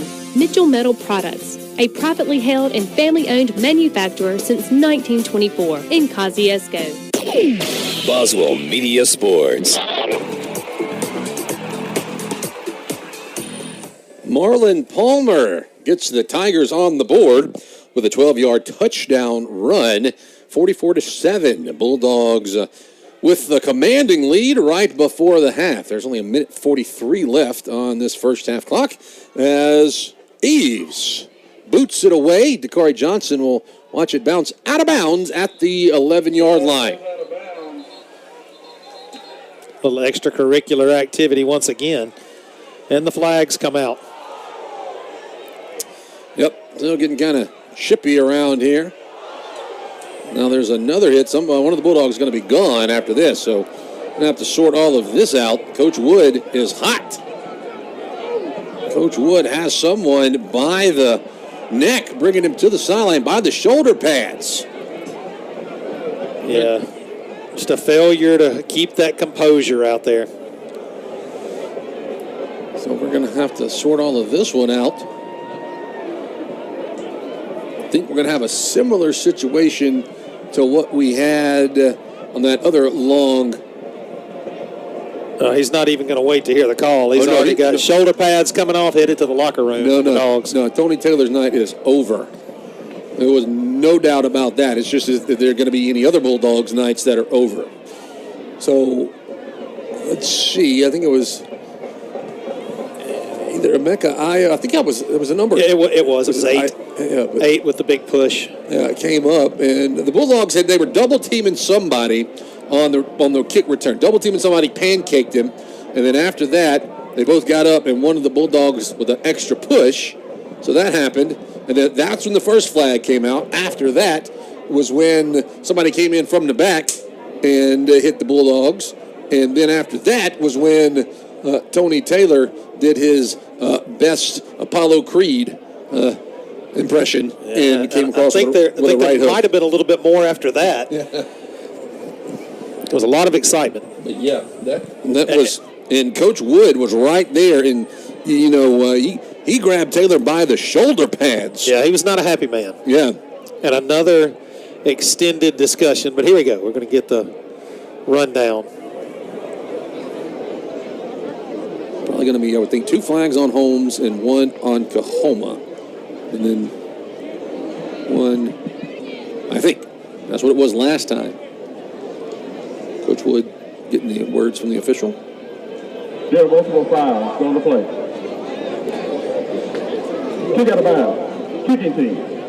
That ball will be played. Forgot about that. 35-yard line. After the play, unsportsmanlike conduct. Kicking team. Number 8. Unsportsmanlike conduct. Receiving team. Number 45. Number 45 has been ejected. That is number 8. Unsportsmanlike conduct for the game for COAHOMA. The ball will be placed at the 35-yard line. First down, home. So there was only 2 unsportsmanlike conducts on the play, but we had the numbers right. It was number 8, Mecca Ayo, and Tony Taylor for the Bulldogs. A lot of ugly on And we forgot about the kick going out of bounds. Yeah, the play went on so long, I'd forgotten that even happened. Yeah. So essentially, it's going to be offsetting penalties, and the ball will be placed at the 35 after that penalty, because you have to mark off that penalty that happened during the play. Well, that's a live ball penalty, then the 2 dead ball penalties offset. So how aggressive is Coach Wood with Nigel Johnson in the game right here? I think at this point you just want to get to halftime. Nobody else gets ejected, because you got to think, you got a big game next week at Northeast. Northeast is number 1 in, they're undefeated. And depending on how it goes tonight, they're sitting at the top of the ranking. I mean, the top of the standings. So you got to go to Boonville next week. You don't need to be losing to anybody else for the game next week. So you're just trying to, as I mentioned, you're trying to get out of here with minimal damage done. Now, if I'm not mistaken, the only bright spot is a first half ejection. You don't have to serve any penalty next week, correct? Only if you're ejected in the second half, correct? I know that's how it is on targeting. Now, I'm not sure about when you throw a punch. That's a high snap. Then a catch made behind the line of scrimmage, running down the sideline. Or the Bulldogs, Colton DeShazo catches that one. He gets 7 yards.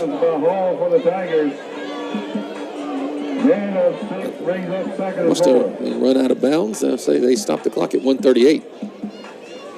There's a handoff to Joe Moss, running right up the middle, bear hugged. No, excuse me, that's Townsend. 2 yards, it'll be 3rd down and 2. Brings up 3rd down, 3rd and 2. 3rd down, 2. Bulldogs with 2 receivers to the left, 2 to the right. A little quick throw to Townsend. He's going to catch it, but he gets a good spot. He got a great spot. That was a very kind spot. He got a great spot from both officials. Wow, I didn't think he got anywhere close to it. I thought he was 2 yards short, I'll be honest. Hey, it turns into a Hammond Motors first down for the Bulldogs. Johnson fires along the far side, near sideline, pulled in by Jarvis Rush at the 48-yard line in COAHOMA territory. Yeah, really nice throw by Nigel Johnson and a great catch as well. 2nd down, 2 yards to go. Ball will be placed on the right hash. Nigel Johnson looks left. Now, long throw. Catch is hauled in at the 45-yard line, backpedaling, and then moving forward to move the chains was Vontrez Rush. Samuel Jackson. And the Bulldogs continuing to head toward the end zone. The clock keeps stopping because the Bulldogs keep going out of bounds. Johnson winding up over the middle low off the fingertips of DeShazo right around the top of the shoelaces at the 30-yard line. And Johnson had DeShazo wide open down the seam. DeShazo a little slow to get up. I think he's going to have to. The ball might have jammed his finger, or he hit his finger. He's kind of favoring that right hand. He's moving it around, though. Yeah, he took his glove off, and he's moving that hand around. He comes out of the game. The boy, was he wide open. Let's see who the Bulldogs brought on. Anyway, they do bring on another receiver. They still have Townsend in the backfield. Clock stops with the incompletion. Nigel Johnson airing it out long. Over the middle, incomplete. Jaheim Shack right in the middle. They're going to say that's an interception. I'm going to be honest, I don't know how that was not pass interference. I thought that was clear pass interference. Intercepting it right in the middle of the field, Brandon Hall. And I'll have to take your word for it. I had the binoculars up following the ball all the way, so anything that happened before the ball got there, I saw Shaq throw his hand up, wanting to. Oh, it was legit. The defensive back had both hands on Shaq and never turned his head back toward the ball. That works essentially like a punt right here before the half. So the Tigers have 53 seconds left and 92 yards of turf in front of them.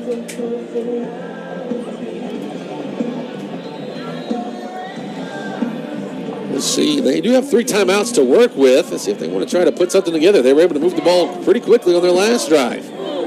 Jackson Allen is going to roll out to his right. Surveying, stops, and now he's going to dump it out of bounds.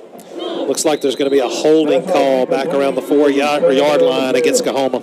Latarius Haynes coming up from his nickelback spot to flush the quarterback.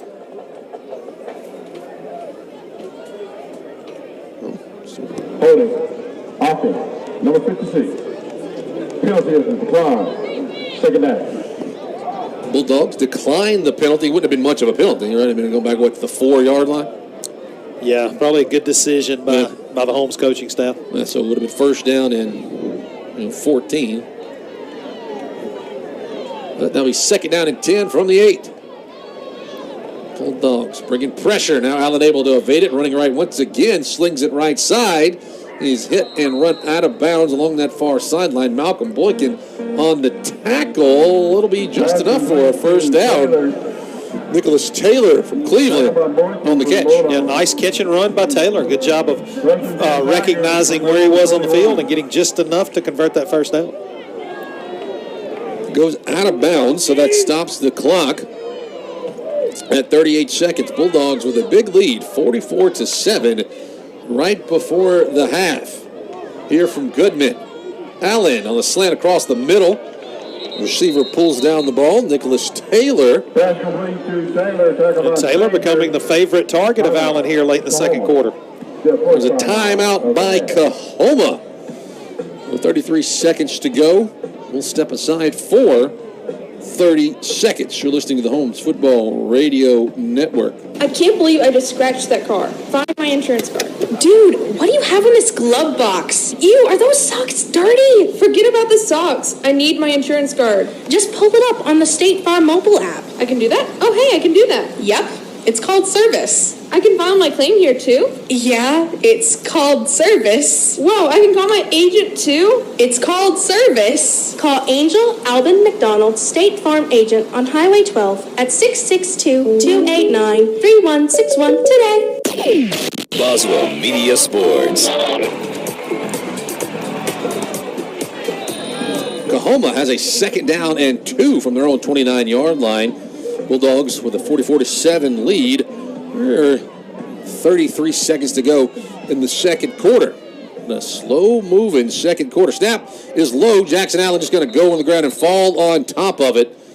Don't imagine. No, they will take another timeout. I thought you might just sit on that one and let it go to the half. But Coach Metcalf maybe wanted to do a little coaching.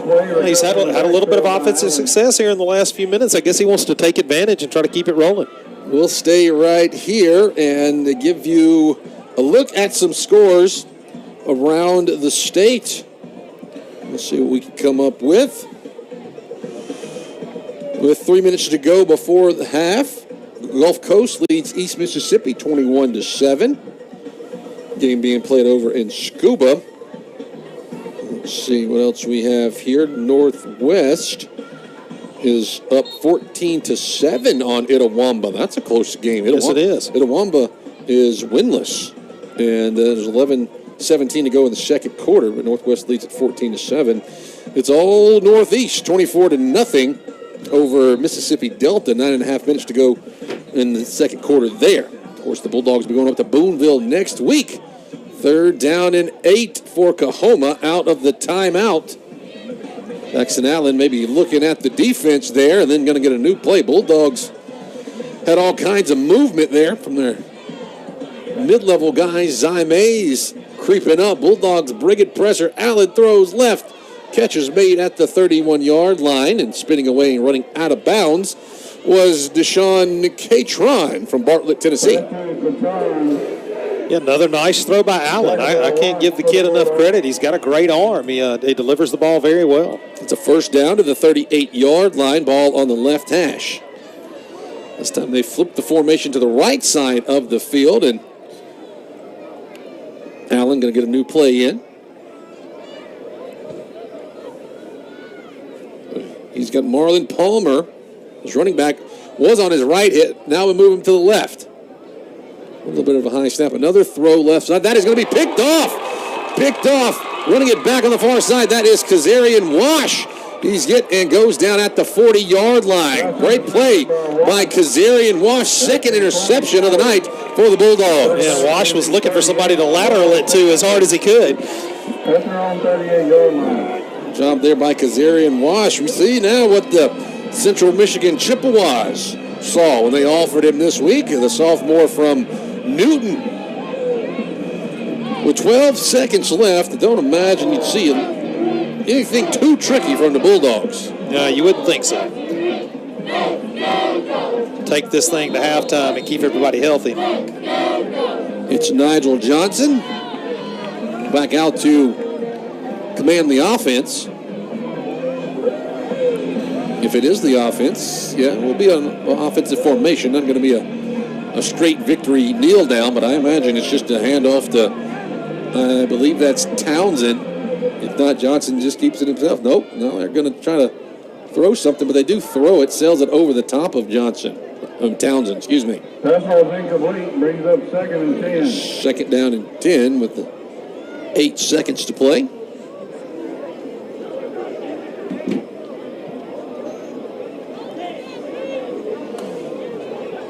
Yeah, surprised Bulldogs throwing it right there. I mean, it's just a little out route. I mean, it's an extended handoff. But surprised the Bulldogs wanted to throw it there. Yeah, me too. I thought you'd just see a run up into the middle of the line of scrimmage. Yeah, I thought either Johnson would run it himself or hand it off to Townsend. Bulldogs going to look right now, throw back left. Jarvis Rush on a screen pass to the 40. He is hit and cut down, and that will do it here at the Holmes called a timeout. Holmes called a timeout. Wow. With 1 second left. So, multiple surprises to end this first half of play. It only gets about 3 yards. It'll be 3rd down and 7. Ball at the 41-yard line. So, you could rear back and maybe heave one to the end zone here right before the half. Don't know. Maybe. Not sure. Why else would you call a timeout? That was a cool little play call. Just a good defensive play there in the middle of the field. They've scored on that little screen pass before. Where you get the defense looking right, you turn around, throw it back to the opposite side of the field. But that time Coahoma did a good job staying at home. Now, watch after all this talk. This be the run. The draw. Yeah, the draw. There is going to be at least one play. Johnson going to fire it up over the top. Jarvis Rush catches it. No. In and out of his hands. Incomplete at the 8-yard line. But Bulldogs did take the shot. Come up empty-handed. But here at the half, it is 44-7. Holmes in the lead. We're going to step aside for an extended break. When we come back, we'll have our halftime guest. And then after that, we'll take a look at some stats and some scores from around the state. Here at the half, it's all Bulldogs. It's 44-7. You're listening to the Holmes Football Radio Network. Breakfast, lunch, and dinner is served to you daily at the drive-thru at both Kangaroo Crossing locations in Kosciuszko. Bacon, eggs, biscuits for breakfast, chicken tenders, barbecue sandwiches, burgers, and more for lunch and dinner. Drive through and take home barbecue meat by the pound with sides of potato salad, baked beans, and coleslaw. All items in store are available for purchase at the drive-thru. Kangaroo Crossing on Veterans Memorial Drive and Highway 12 in Kosciuszko. Drive a little, save a lot at Hammett Motor Company in Durant. Hammett Motors is your full-service Ford dealership and features a lot full of new and pre-owned cars and trucks ready for you to drive away in. Hammett Motors also features a full-service collision center, new tires and AC repair, and the guys turning the wrench have over 100 years combined experience. And when Hammett fixes it, they guarantee it for as long as you own your car or truck. Don't wait. Experience today why Hammett Motor customers keep coming back. Remember, if you didn't price your car or truck with Hammett, you probably paid too much. Scarborough Building Supply is one of your biggest fans. They provide quality building material and have for many years. That's why you can depend on them. When the going gets tough, you know the tough always have to get going. So give it all you've got on and off the field and be ready always for the win. Athletes are always prepared ahead of the game, and Scarborough Building Supply is always prepared for their customers. Scarborough Building Supply, Highway 12, Kosciuszko. Providing the highest standards for their communities and the families they serve is the mission of Culpeper Funeral Home. With compassion and care, the staff at Culpeper Funeral Home will walk you through future funeral planning and the unexpected loss of a loved one. Culpeper Funeral Home, serving Kosciuszko and Canton. Renaissance Insurance of Durant is grateful for the opportunity to continue to serve you. Robbie Robertson and the entire staff put their flexibility as independent agents to work for you while shopping over 20 insurance companies at once to get you the best insurance rates available, including Allstate and Travelers. Renaissance Insurance invites you to come by today and experience the customer service that continually makes a difference with our clients. Renaissance Insurance, Mulberry Street in Durant. Premier Medical Group, PMG. Good health is our priority. Did you know you do not have to drive for specialized care? Premier Medical Group in Kosciuszko partners with specialists in urology, cardiology, neurology, and orthopedics. Have your primary care provider refer you to a PMG specialist today. Premier Medical Group, PMG. Good health is our priority. Feed, seed, clothing, decor, the everything you need store. Atala County Co-op, Atala County Co-op. The Atala County Co-op Locals Traders Day is the last Saturday of the month. Local produce, livestock, and goods. Contact the Atala County Co-op to reserve your spot. Feed, seed, clothing, decor, the everything you need store. Atala County Co-op, Atala County Co-op. Boswell Media Sports. And welcome into the Atala County Co-op halftime report. We're here at the half between Holmes Community College and COAHOMA. But before we get to our first half recap, we're joined, as always, by a guest that represents Holmes Community College. And tonight we have Bridget Goodnight, the head coach of the Holmes Community College Lady Bulldogs basketball team. Coach, thanks for being on with us. And before we talk about anything else, let's go back and remind Bulldog fans how last season went for you. Last season was a great season. I want to say we ended up with 16 wins last year. We were competitive in our league, which is a challenge in itself. And then aside from on the court, we just a great core of girls. Academically, they just succeeded. Great leaders on our campus and in the community. And so very proud of that. So what's it look like? You got some of those key players coming back. You got some new ones coming in. What's your roster shaping up like this year? This year, we only have one returning player. Her name is Nani Wright, lone sophomore. As you enter into a new season, if you're able to get some transfers, that's great. We were able to add 2 transfers along with Nani this year, but Nani will be our only player that has been familiar with our program and, the one that returns to what we have been doing. So basically, you may as well say that we have a team full of new players, new faces. During that time right now, we're in our preseason. So we're going through all those conditioning type things and putting offenses in, learning our team defense. So it is starting from scratch this season. Looking at coaching staff, like what other coaches you have helping you out on the court this year? Yeah, Brooke Walker is, again, I believe she's starting her third year. The two of us work well together. Brooke does an excellent job for us on the recruiting side. She's also been in the gym helping us with player development during this preseason.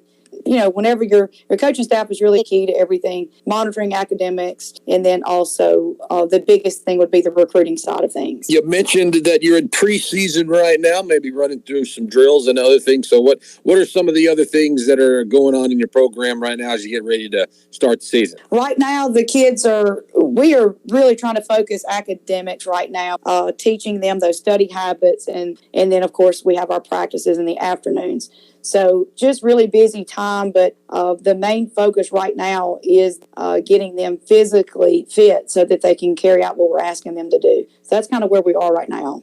We're speaking with Bridget Goodnight, the head coach of the Holmes Community College Lady Bulldogs basketball team here on the Tally County Co-op Halftime Report. So you're doing all that preseason. When does your season start? When are you going to start playing some teams in some different colored jerseys? Participating in a jamboree on Saturday, October the 21st at Southwest Tennessee Community College. We'll be able to play 3 times during that day. And then that will give us to be able to look at people that we don't actually play against. You know, sometimes we were playing other junior colleges that are not in our league. And then we will have 2 scrimmages, one with Millsaps and one with Belhaven. The for real beginning official start of season will be Wednesday, November the 1st versus Delgado. That game will actually be in New Orleans. Our very first home game, official game, is Friday, November the 3rd versus East Mississippi. All right, Coach, one final question before I'll let you go. If anyone wants to find out more about Holmes Community College women's basketball, maybe interested in being a team, or even if you wanted to be a manager or something like that, how can they do that? All those things will be listed on that website. So feel free to go to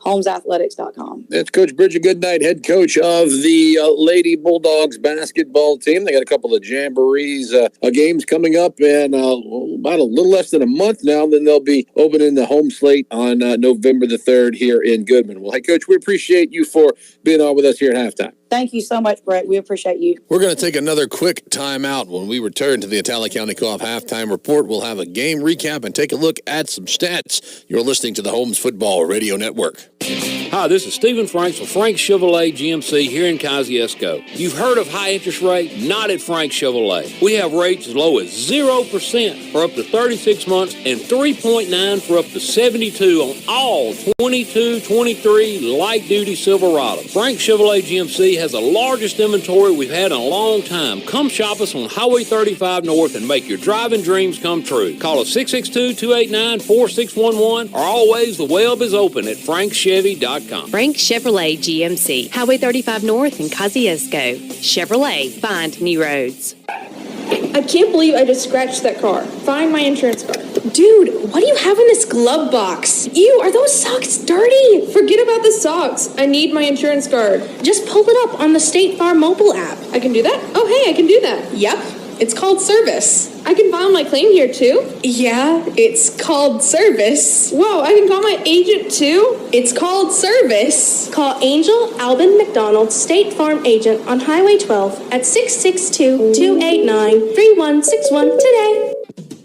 When you select an attorney, there are several key factors to consider. Will you be talking directly to your attorney or to a staff member? Will you get personal one-on-one consultation? Does your attorney have the experience you need? Al Chaddick, attorney at law, has over 20 years of experience working with clients one-on-one. Al Chaddick's law offices are located on East Jefferson Street in Kosciuszko. Call 662-289-2242. Mitchell Metal Products has firmly been established as a familiar name in a constantly changing building industry. A family-owned manufacturer of HVAC sheet metal products, Mitchell Metal provides the customer with the best quality single-wall items, Type B vent products, and custom items on the market. Mitchell Metal proudly supports the Holmes Community College Bulldogs and wishes them the best of luck this football season. Mitchell Metal Products, a privately held and family-owned manufacturer since 1924 in Kosciuszko. From the classroom to the athletic playing field, Holmes Community College provides a world of opportunities. a first-class education, affordable tuition, and accessible locations make Holmes your best choice to further your higher education. Holmes Community College is consistently recognized as one of the best community colleges in the state of Mississippi. Let Holmes Community College fill your needs by providing classes for academic transfer, learning a new trade, or improving your skills through a workforce development department. For more information, log on to the school's website at holmescc.edu or calling 1-800-HOLMES-4. IMC Fabrication is the fabrication unit of Ivy Mechanical. The average employee at IMC Fabrication in Kosciuszko has been there over 18 years and is dedicated to providing a safe work environment. Ivy Mechanical creates these projects virtually and fabricates them in Kosciuszko, shipping their products all over the Southeast. IMC Fabrication is actively detailing, fabricating, and building award-winning mechanical systems. These motivated and dedicated employees have helped build an Amazon distribution center, an electric hybrid battery facility in Georgia, facilities for the auto and aircraft industry, hospitals, and federal research complexes. IMC Fabrication is an equal opportunity employer. Feed, seed, clothing, decor, the everything you need store. Atala County Co-op. Atala County Co-op. The Atala County Co-op Locals Traders Day is the last Saturday of the month. Local produce, livestock, and goods. Contact the Atala County Co-op to reserve your spot. Feed, seed, clothing, decor, the everything you need store. Atala County Co-op. Atala County Co-op. Boswell Media Sports. If the Atala County Co-op is your everything you need store, the Bulldogs have everything they need right now with a 44-7 lead here at the intermission, and it is our Atala County Co-op halftime report. Brett Riley, Cliff Barker with you here from Rass Branch Stadium, and it is all Bulldogs so far, Cliff, and the stats just updated and completed from the first half. All right, so we do have the first half stats. We'll take a look at the drive summary really quickly. It's all Bulldogs scoring on their first 5 out of 6 drives of the game. There was Deion Smith caught a 39-yard pass from Lonnie Ratliff at the 13:42 mark, and then right after that on the ensuing kickoff, it wasn't an onside kick, but it was recovered by the Bulldogs. The Bulldogs were able to cap that drive 2 plays, 45 yards on a Joe Moss 6-yard run. And then right after that, there was a safety on the first time the offense for COAHOMA took the field. So just like that, it was 16-0, and we barely had 2 minutes tick off the clock. Then at the 9:10 mark of the first quarter, it was a 7-play, 48-yard drive that was capped off by Darion Townsend 5-yard touchdown run. And then right before the end of the first quarter, J.J. Grant capped a 9-play, 85-yard run or drive with a 3-yard run. Then the very next score came at the 11-minute mark of the second quarter. That was another run by J.J. Grant. This time it was 8 plays, 84 yards in 3 minutes with a J.J. Grant 22-yard run. And the final score for the Bulldogs in the first half came at the 8:24 mark, where Jarvis Rush was wide open at the goal line on a 31-yard pass from Lonnie Ratliff. 3 plays, 48 yards in 57 seconds. Then COAHOMA got on the board right before the end of the half, 1:43 mark. They had a 5-play, 74-yard drive that ended on a Marlon Palmer 12-yard run. So that's how we got our score, 44-7.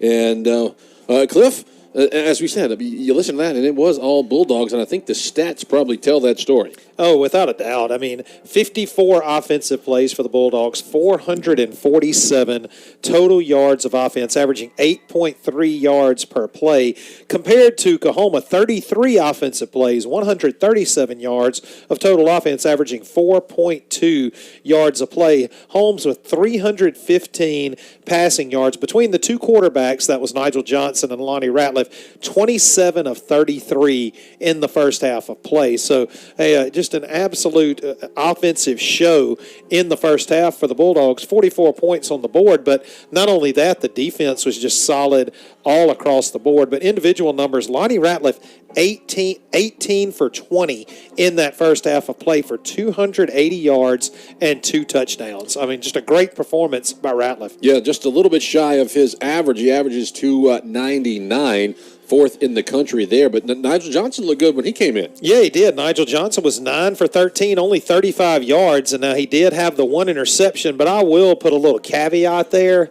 That was clearly pass interference and even a questionable interception. So very unfortunate for Nigel Johnson to get credited with that interception. But, you know, a couple of guys with some decent stats rushing the ball. Joe Moss, 7 carries for 58 yards and a touchdown. J.J. Grant, 6 carries for 37 yards, 2 touchdowns for that young man. Darian Townsend, 5 carries for 24 yards and a touchdown for him. Big night for Deion Smith, 3 catches, 129 yards and a touchdown. Jarvis Rush, 3 catches for 53 yards and a touchdown. Dakari Johnson, 3 receptions for 32 yards. Bryson Spencer, 2 for 24. Colton DeShazo, 3 for 22. J.J. Grant, 2 for 15. Darian Townsend, 4 for 14.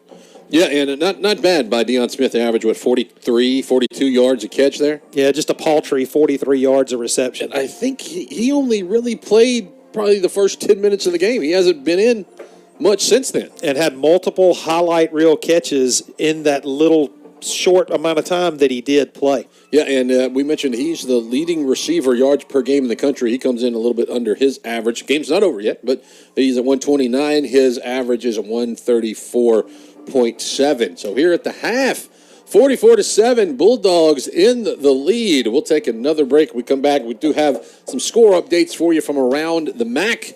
You're listening to the Atala County Co-op Halftime Report here on the Holmes Football Radio Network. IMC Fabrication is the fabrication unit of Ivy Mechanical. The average employee at IMC Fabrication in Kosciuszko has been there over 18 years and is dedicated to providing a safe work environment. Ivy Mechanical creates these projects virtually and fabricates them in Kosciuszko, shipping their products all over the Southeast. IMC Fabrication is actively detailing, fabricating, and building award-winning mechanical systems. These motivated and dedicated employees have helped build an Amazon distribution center, an electric hybrid battery facility in Georgia, facilities for the auto and aircraft industry, hospitals, and federal research complexes. IMC Fabrication is an equal opportunity employer. It's time again for back-to-school shopping at Sullivan's Drugs and Gifts. They have a large selection of Scout backpacks and lunchboxes. Are you going to college? Personalize your dorm room with decor, art, and pillows. Hey teachers, shop Sullivan's large shoe selection for fashionable and comfortable shoes, along with the latest clothing. The time has come, boys and girls. It is back-to-school time. Sullivan's Drugs and Gifts, across from McDonald's in Kosciuszko.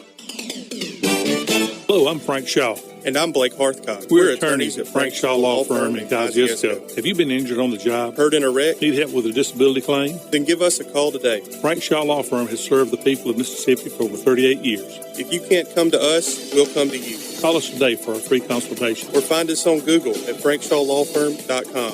We're located just off the square in Kosciuszko. Free background information on request. Listing of the above legal services or specific areas of practice does not indicate any certification of expertise area. Central Mississippi Countertops in Kosciuszko knows the importance of toughness, durability, and looking solid under pressure. From the kitchen to the bathroom, you want something that looks incredible, is tough enough to handle the pressure of your high-traffic areas, and like an offensive or defensive line, is always solid under pressure. Granite, quartz, marble, cabinets, and tile, you'll find it all at Central Mississippi Countertops. Call them today, 662-289-4195.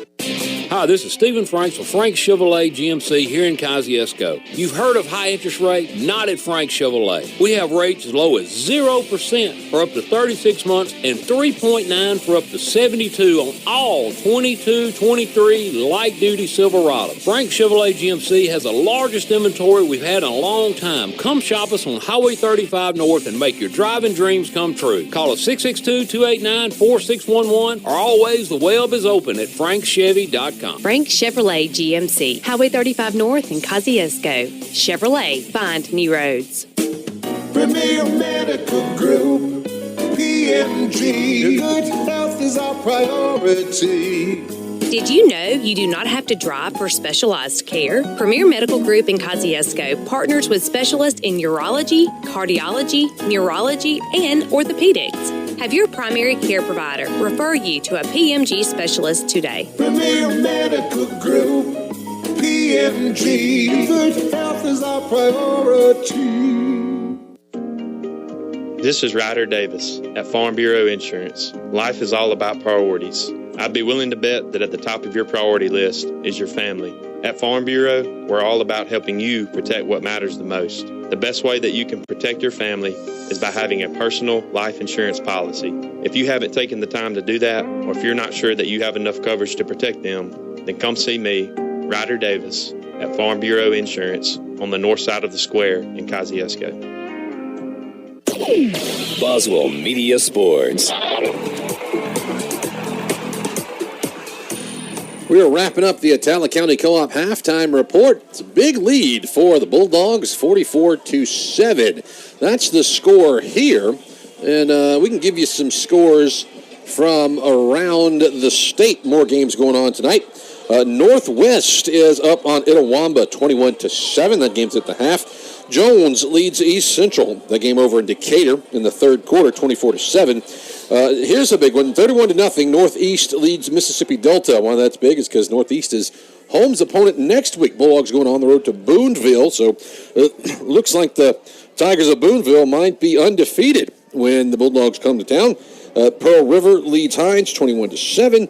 Mississippi Gulf Coast up on East Mississippi at halftime 21-7, and Colan leads Southwest 29-14 at the half. So you're telling me we're going to have a late night next Thursday night? Oh yeah, you know when you go to Boone, it's like 30 minutes north of Tupelo. You know it's a long way. So we're going to go to Booneville next week, and good thing we have a good driver and a fast driver. Oh, I didn't say that. Obeys all the laws of the road as well.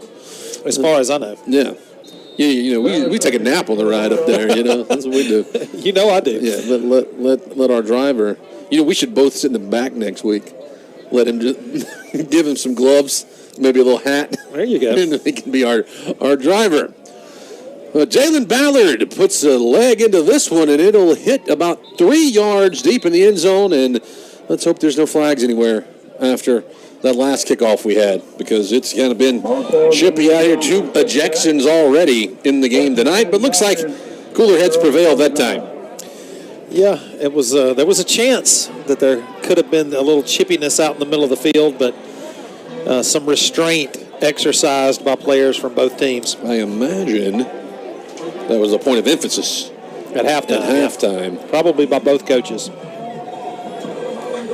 So first down and 10, and let's see, still going to be Jackson Allen in at quarterback. He wants the ball placed on the left hash, so that's where the Tigers will take over. First and 10 from their own 25-yard line. Third quarters for Bulldog football, brought to you by Frank's Chevrolet, Highway 35 North in Kosciuszko. 3 receivers to the right. Now they'll move a tight end, line him up on the right, and they motion the running back out of the backfield to line up on the right as well. Jackson Allen rolling, just going to throw it away. Yeah, well covered by the Bulldogs. A good job of communication by the defensive backfield. When you have trips on this wide side of the field, usually what you get is one down the field, one inside, one outside, and a good job by the Bulldogs of sorting all that out and having everybody covered. Yeah, looks like, they got to get Jackson Allen moving in, get him in motion, because the Bulldog front 7 has been chasing him around pretty much all night. Doesn't have a lot of time to just sit back there and throw. This time they split the receivers, 2 to the right, 2 to the left. Still Marlon Palmer in as your running back. Now he'll move from the right to the left side of his quarterback, Jackson Allen.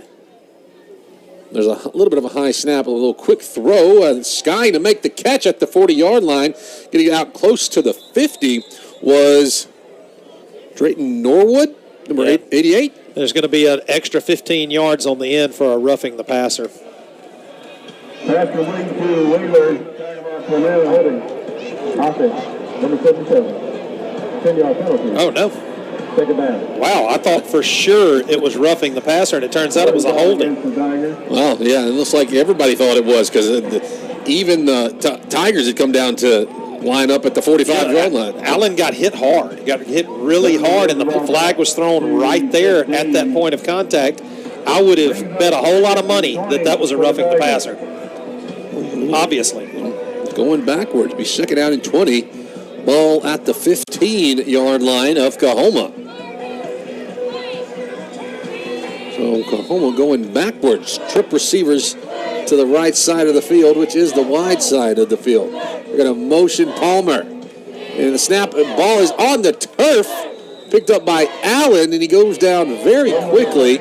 On the tackle there to put him down was Akirion Hopkins. Yeah, that snap was off to the right-hand side of Allen. He had to reach out with his right arm. Very lucky that ball didn't end up in the end zone on the snap. They got a third down in Lexington for the COAHOMA Tigers. Nothing but go backwards. You got to get the interstate. You get across Interstate 55. It's technically 3rd and 27 from the 8. Those still the 2x2 receivers. Cliff, watch the right tackle. Do you think he's moving early? Seen him a few times kind of hop up out of his position, or is he just getting a good snap count? Yeah, he did not that time, but he did get driven back into his quarterback's face. Now that time they were aiming on a little curl route by Tarek Latham, and it just kind of sailed over his head. So it'll be a 4th down and 27, and Raymond Morales, the punter, going to stand on about the middle of the M. Yeah, and interesting now for the Bulldogs. We'll see who we'll see at quarterback, because Nigel Johnson is standing on the sidelines, doesn't even have his helmet in his hand. Maybe we'll see Jackson Burkhalter, or I think you might see Burkhalter. I'm trying to locate Burkhalter. Or Ford. Ford's got his helmet on. That kick is almost blocked in the end zone. They said it did get blocked, or at least tipped a little bit. Dakar Johnson, circus catch around the 38-yard line, gets back to right about where he caught it. But yeah, it's going to be Ford in at quarterback. The officials did say that somebody got a piece of it back there. Now, this will be the first time we've seen John Ford this year, correct? Yeah, and Coach Wood really high on the redshirt freshman out of Sumrall. Ford, another good-looking kid, 6'4", 210. Of course, they have Jackson Burkhalter, the transfer from Rhode Island that they can go to as well. He's standing right there on the 41-yard line. So let's see what Ford can do. He's going to throw right side. Catch is made by Jaheim Shack for maybe a 2-yard gain. Ford's pass complete to Shack. To the 35. Onto the 35-yard line. Second down and 8. Another quick throw out the right side. This time it is not Shack again. And he might have got a yard. Yeah, Shaq couldn't get his head around quite quick enough, and he actually ran into his own blocker. If he's able to take a sidestep and take that to the inside, he's probably got a first down. That is Deion Smith lined up wide to the right. Ford's lining up, running to his right. Now he's going to pull it down, throw last second, overshot Deion Smith at the 20. Yeah, I think you'll see the offense for the Bulldogs stay on the field at the 34-yard line of the Tigers. Yeah, with a 37-point lead. 12:46 to go in the third quarter. Ford trying to get the Tigers to jump off sides. Nobody's biting. Bulldogs with Jarvis Rush and Dakari Johnson to the left. Receivers to the right are Deion Smith and Jaheim Shack. Ford surveying the field, gonna throw. And that is intercepted. And intercepted around about the 35-yard line. A very unusual looking interception. Intercepted by one of those defensive linemen, or it was Jarrell Irving. Irving threw his hand up to block the ball. It was a hard thrown ball too. It's almost like he pulled a fastball out of the air. Yeah, I mean, I didn't see it. I was looking down the field, and as you mentioned, it was kind of just right off the side there. But everybody was tapping the helmet of number 0 coming up. So it was Jarrell Irving from Kosciuszko with the interception. I saw the big paw come up in the air, and I fully expected a tipped pass, but instead he just pulled it down out of the air. So Another interception for the Bulldog offense. Jackson Allen evades some tacklers, steps up and got a man wide open, drops the ball right around the 42-yard line. Tried to run before he had it. That was Brandon Harris. Yeah, and Harris had a huge missed opportunity there. Great pass by Allen under duress, and just, as you said, failed to look the ball in. Jayshun Bale was in coverage for the Bulldogs. We're getting deep into the depth chart here. 2nd down and 10. But Allen did a good job of stepping up in the pocket there because it was closing fast. Tarek Latham will move from the left to the right. They're going to roll Allen to his right. Dumped off. That's picked off. Picked off, running it back. That is Octavius Purnell. Buck gets it back to the 10-yard line. And what a great job by Purnell of undercutting that route. His eyes on the quarterback the whole time. Quarterback probably, Allen, stared down his receiver just a little bit too much. Purnell undercut it and looked like a receiver catching that ball. That was very, very similar to the pick six he had against East Central, the change in the ball game. Except this time it was onto our left side of the field. The other time it was on the far right. But looks like Ford will come back out. John Ford, 6'4", 210 freshman from Sumrall.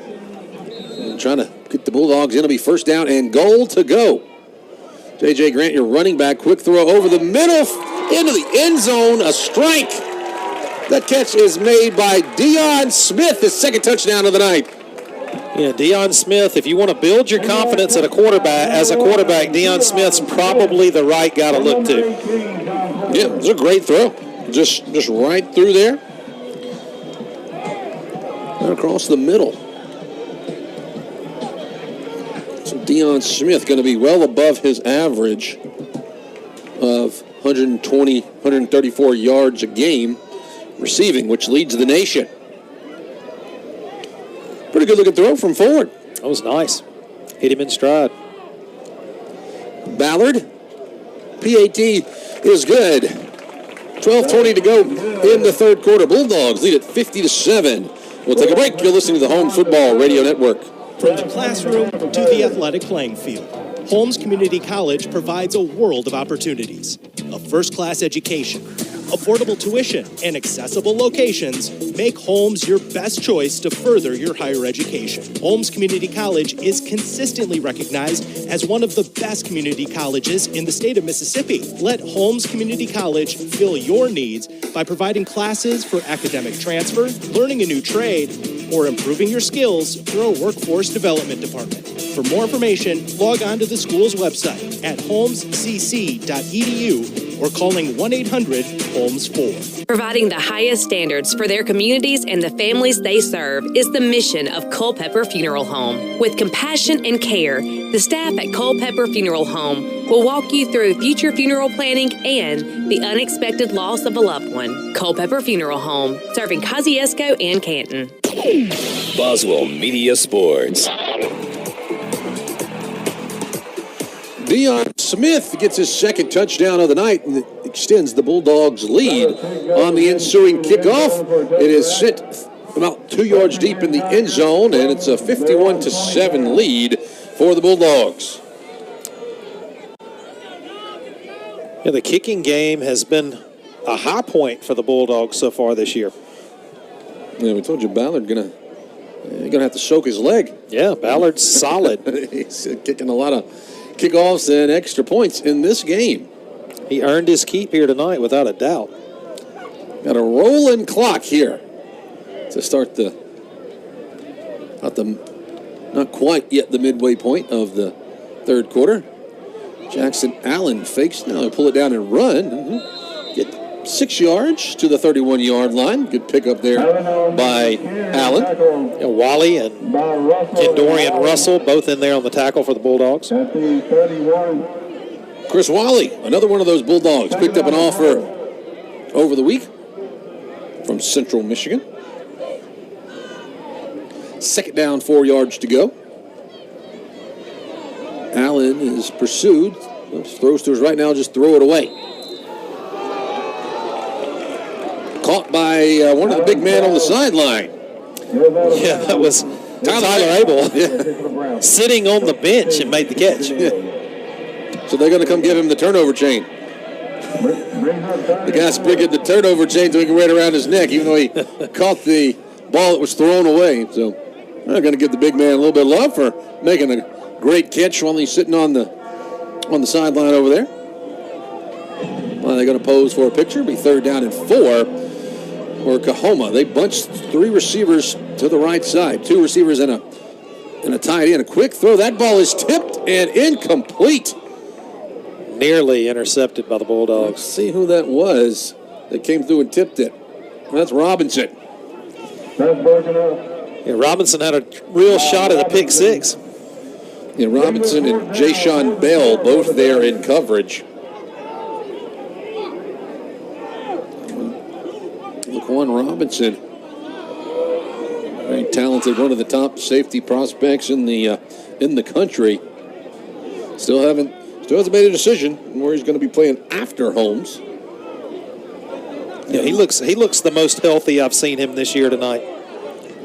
That punt almost blocked once again. This time that's Christavius Savior that's going to pick it up off a hop, go right, then turn around left and go down, give up about 3, maybe 4 yards back to the 26-yard line. Nice coverage by Mark Dorsey Jr. for the Tigers. Really good job in punt coverage. Hard to tackle a guy like Savior in the open field, and he did a good job. It's going to be Ford back in at quarterback for the Bulldogs. It'll be his 3rd drive. First one ended in interception. Second one ended with a touchdown pass to Deion Smith. Joe Moss is your running back. Joe Moss gets the carry coming to the near side. Stiff arms the man at the 30. Dives forward to the 34-yard line. Yeah, still impressed with the acceleration of Moss on that outside zone play. Amari Conley, the freshman from Grenada, in as a wide receiver. Another give to Joe Moss. It's, I think, 4 yards and a Hammett Motors first down. Yeah, and he was stomping around a little bit out there because that was a shoestring tackle, and it was a shoestring away from a big gainer for Moss. Ford dropping to throw. Throws to Moss out of the backfield, breaks a tackle along the line of scrimmage. Forward progress gives him 2 yards to the 41. And Ford looks a little bit hesitant in his, in early action here in his first quarter of play, settling for those checkdowns rather than forcing the ball downfield. 2nd down and 8 to go from the 41. There's another handoff coming to Moss. Near side, cuts it up at the 50. Spins forward across the 50 to the 49-yard line. It's enough for a Hammett Motors first down. Yeah, good job with field vision and understanding where the cutback lanes are there for Moss. There's going to be a flag on the play as Conley catches it at the 45, breaks a tackle. Would have enough for a first down if it stands. It'll be a 12-yard pickup, but might be coming back. Is there some motion along that offensive line possibly? Yeah. What it looked like to me. Yeah, I was too busy watching the player trying to get off the field.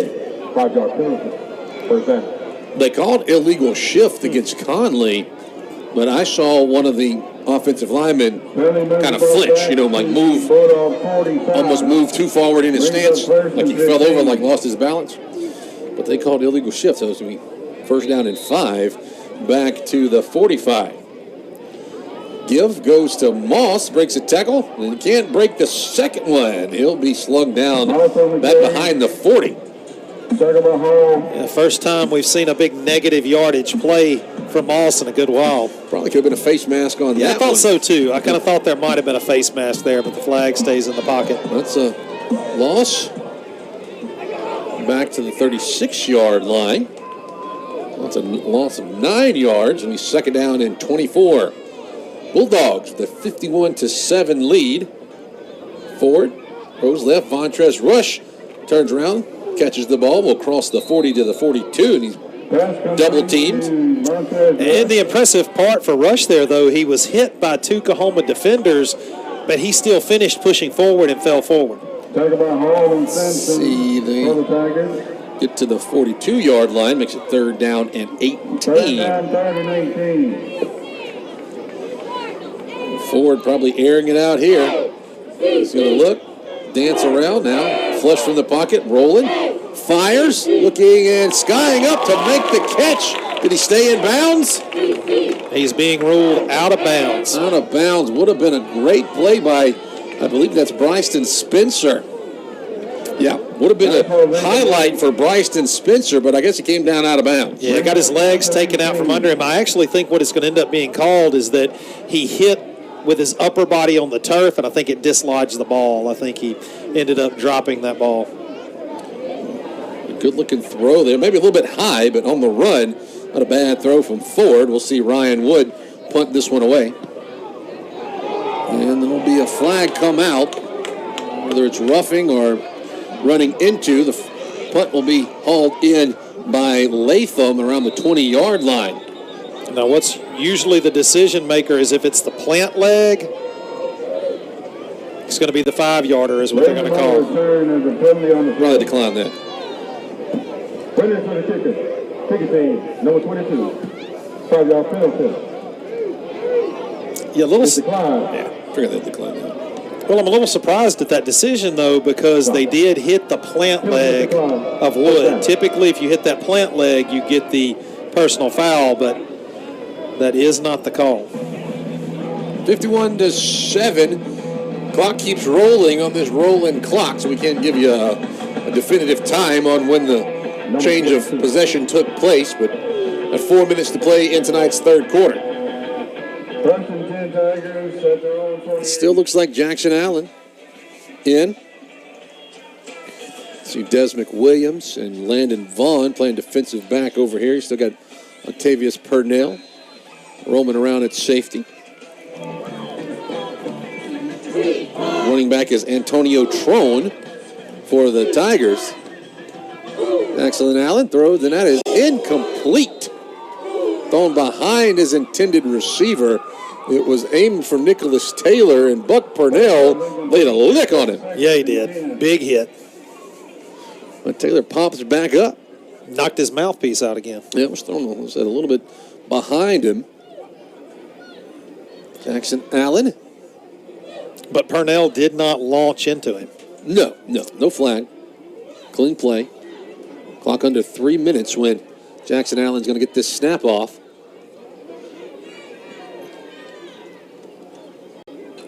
Allen steps up, running around. Now he backpedals to the 15. Now he's going to be hit and pulled down. Sliced down in the backfield. Coming through to make that play for the Bulldogs was Kendarian Russell, the freshman from Taylorsville. Yeah, Kendarian Russell's kind of had a good game defensively in the second and third quarter of play. Made a lot of big plays for the Bulldogs. Yeah, we've called his name plenty of times here in the ball game so far. So it's a loss of 12 yards to the 16-yard line. Third down, 22. Third and 22 for the Tigers. Two receivers to the right, two to the left. The wide side of the field is the right because the ball is on the left hash. 3 down linemen for the Bulldogs. Let's see if they bring any pressure here on this third and long. High snap. Jackson Allen converged on. And now he's going to be hit and tackled from behind. This time on the sack for the Bulldogs, it will be Dante Drew, the freshman transfer from Tampa, Florida. Yeah, some Bulldogs getting some good, meaningful minutes here in the third quarter and some good live game action. Well, for the second straight drive, Raymond Morales will be backed up in his own end zone to punt. Last time, Bulldogs came through, didn't get a clean block, but somebody got a finger on the ball. So Dakari Johnson around the 45-yard line. There's a snap. No, that's Gustavius Savior, and he'll watch it bounce and just keep letting it roll dead across the 35 down to the 37-yard line, 33-yard line of Holmes. We might get one playoff here in the third quarter with that rolling clock. Maybe one. Let's see, a couple of new guys checking in the ball game. K.D. Rancifer, sophomore from Greenville, is coming in. Also, Jeremiah Short, a freshman from MRA. That's the younger brother of Philip Short, correct? I believe so. The quarterback here last year. One of the quarterbacks on staff at Jackson State. There's a handoff to Darion Townsend. Breaks a tackle at the line of scrimmage and scrums his way forward to the 38-yard line. That's probably going to be the final play. No? I don't think so. The Bulldogs might want to go quickly. Going to throw it to Colton DeShazo at the line of scrimmage. He's taken off his feet after he crosses the 40-yard line. It's going to be enough for Hammett Motors first down to sound the end of the third quarter. It's all Bulldogs. 51-7. We're back in 60 seconds here on the Holmes Football Radio Network. Breakfast, lunch, and dinner is served to you daily at the drive-thru at both Kangaroo Crossing locations in Kosciuszko. Bacon, eggs, biscuits for breakfast, chicken tenders, barbecue sandwiches, burgers, and more for lunch and dinner. Drive through and take home barbecue meat by the pound with sides of potato salad, baked beans, and coleslaw. All items in store are available for purchase at the drive-thru. Kangaroo Crossing on Veterans Memorial Drive and Highway 12 in Kosciuszko. It's time again for back-to-school shopping at Sullivan's Drugs and Gifts. They have a large selection of Scout backpacks and lunchboxes. Are you going to college? Personalize your dorm room with decor, art, and pillows. Hey teachers, shop Sullivan's large shoe selection for fashionable and comfortable shoes, along with the latest clothing. The time has come, boys and girls. It is back-to-school time. Sullivan's Drugs and Gifts, across from McDonald's in Kosciuszko. Boswell Media Sports. Bulldogs have a first down and 10 from their own 45-yard line as whistle blows to signal play for the fourth quarter. Fourth quarters for Bulldog football brought to you by Culpeper Funeral Home. It's a 51-7 lead for Holmes. Ford finds Colton DeShazo on a crossing route at midfield for 9 yards. And out. Yeah, 9 yards. I thought he might have got it, but no. Yeah, DeShazo having a pretty good night here for the Bulldogs as well. He lines up in the slot along the hash marks. There's a give to Darion Townsend running left into the second level. Brings it out to the 20. He's at the 10 to the 5. Darion Townsend down at the 2-yard line. Thought he had a shot right there. I thought he was in. Oh, Townsend, to be sort of a bigger back, has a good burst of speed. Yes, he did. First and goal from the 1. Bulldogs hurry to the line. Handoff goes to Townsend. He falls forward. No signal yet. Down at the 1. Give it to that young man again. Yeah, one of those, he was kind of falling forward. One of those defensive linemen kind of just met him right at the top, a high tackle. Bulldogs go quickly. Townsend, this time he's hitting the backfield and goes down at the 5-yard line. Great defensive play by Brandon Hall. Yeah, somebody came through unblocked on that play. Third and goal. It's a loss of about 3 yards. Back to the 4-yard line. John Ford still in the game at quarterback. Let's see what the Bulldogs draw up here on third and goal. They're going to motion to DeShazo. Ford's going to roll to his right. Now he's going to pull it down and run, lower his shoulder, and he is in. John Ford with the 4-yard touchdown run, and the Bulldogs keep piling on their lead. I love the red zone, rolling the quarterback out of the pocket, give him the option, if he gets that deep coverage in the end zone, to run the ball in. Great play by Ford. Yeah, Ford showing a little toughness there. Yeah, kind of stayed on top of a couple of defenders and slid over into the end zone. Now, he's not a small guy. They got him listed at 6'4", 210. So, no, he's a good-looking kid. All the way to kick from Ballard. It's up. It's good. 58-7. The Bulldogs well in command here with 12 minutes to play in the ball game. We'll step aside for 30 seconds. You're listening to the Holmes Football Radio Network.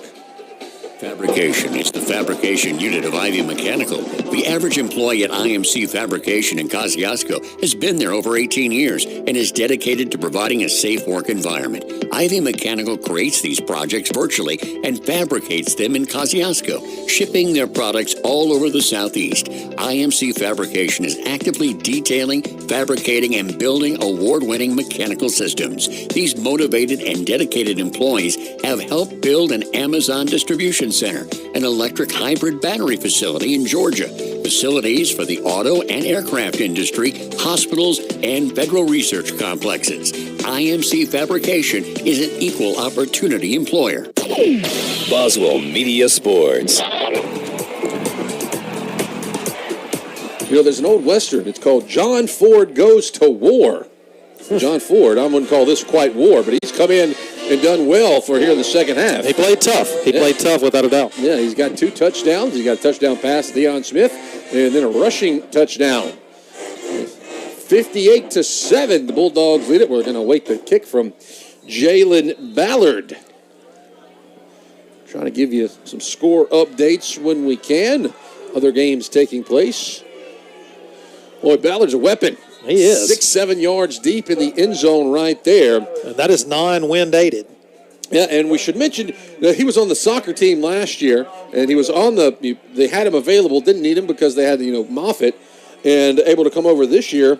And speaking of soccer, we should mention Holmes Lady Bulldog Soccer, #1 in the country. All right. Coach Wesley Noble's squad going to be playing tomorrow down in Ridgeland at 1 o'clock. They're going to be a top 10 matchup. Pearl River coming to Ridgeland. Yeah, they're an impressive squad. A lot of very talented young ladies on that team. Yeah, so Coach Noble and Lady Bulldog tomorrow. If you're out in the Ridgeland area, get on out to watch the Lady Bulldog soccer team. That's a #1. Got to defend that #1 ranking. It's Kelly. Jaron Kelly back in at quarterback. We hadn't seen him since the second drive of the game. He came in for 2 drives, and then that was it. They brought in Jackson Allen. So he is in. He's also got a new running back in the game, Davion Simpson? No, that is going to be Trone. And that time, Kelly, I don't really know who he was going to. Another big hit by your boy Buck Purnell. Yeah, the receiver's thinking twice about coming over the middle of the field. I won't say head hunting because they don't like that term anymore. He kind of just leaned a shoulder into the shoulder of the receiver on the crossing route and laid the receiver on his back. Clock keeps rolling. We had a running clock here in the second half with the Bulldogs with a 58-7 lead. And Kelly going to look to get a new play from his offensive coordinator.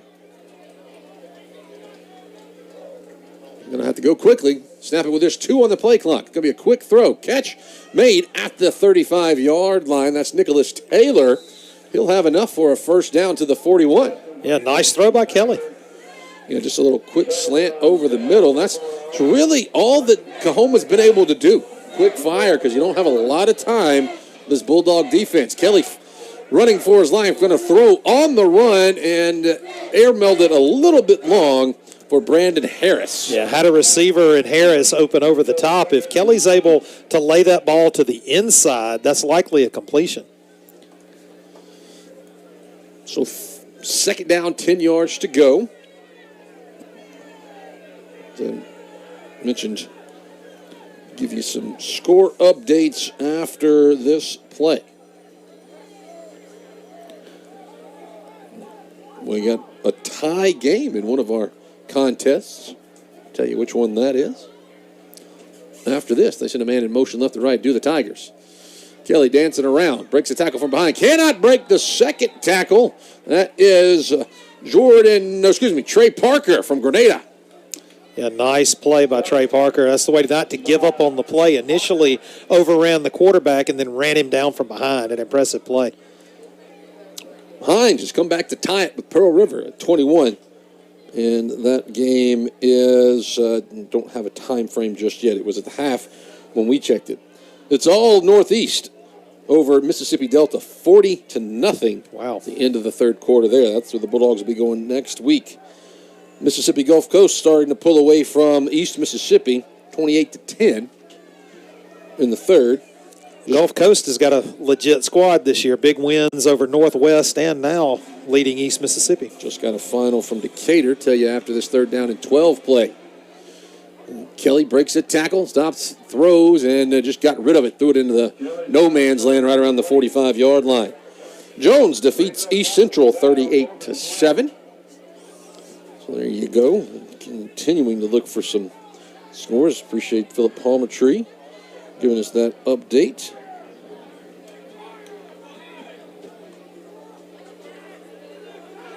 Northwest leads ICC 28-7 with 7.5 minutes to go in the 3rd.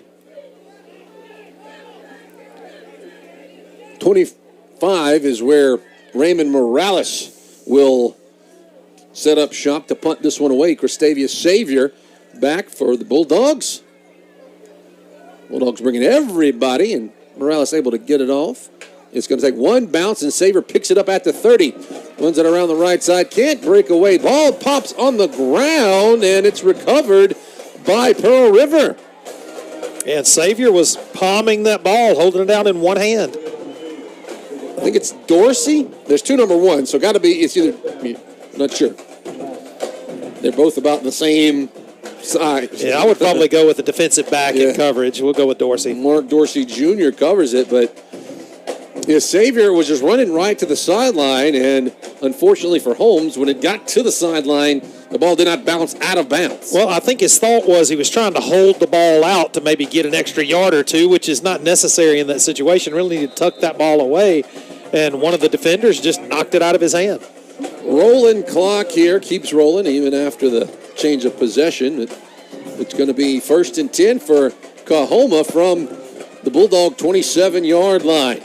Jaron Kelly, quarterback from Cleveland, on in relief of Jackson Allen. They're throwing to the end zone, far sideline. That is going to be incomplete. Great defense out there by the Bulldogs. About 2 or 3 great jerseys. Landon Vaughn, the one closest to it. Yeah, that's who I saw out there as well. Nice play by Vaughn. Once again, just good use of his hands to, recover at the last second, knock that ball away. Aiming for Tarek Latham. He's been their main target tonight after Marquise Willis was ejected for throwing a punch right before the half. Oh, Jaron Kelly, Antonio Trone in the backfield. 2 receivers to the left. They have a tight end right and 1 receiver bunched just off the line to the right. Kelly claps for the snap. It's a little bit low, standing in the pocket. Now he's going to roll, stops, cuts back, spins forward at the 40, and just throws it away. Yeah, he was under heavy duress on that play. Several different Bulldogs right up in Kelly's face. Zy Perry, one of the Bulldogs from leading the charge, the freshman from Brandon. Under 4 minutes on that rolling clock, 3rd down 10 for COAHOMA on the Bulldogs' 27-yard line. All Bulldogs here, 58-7. This time, 2 receivers to the right, 2 lined up to the left, short side of the field. Kelly, survey it, throws, looking in the end zone. That man is wide open, caught Tarek Latham. 27-yard touchdown catch. And that was another receiver, much like the receiver from Holmes earlier. He was open by many yards. Yeah, and one of those where he just has to wait on it to come to him. Yeah, he did a good job on the scramble drill. His quarterback got flushed out of the pocket. He found the open field. 58-13.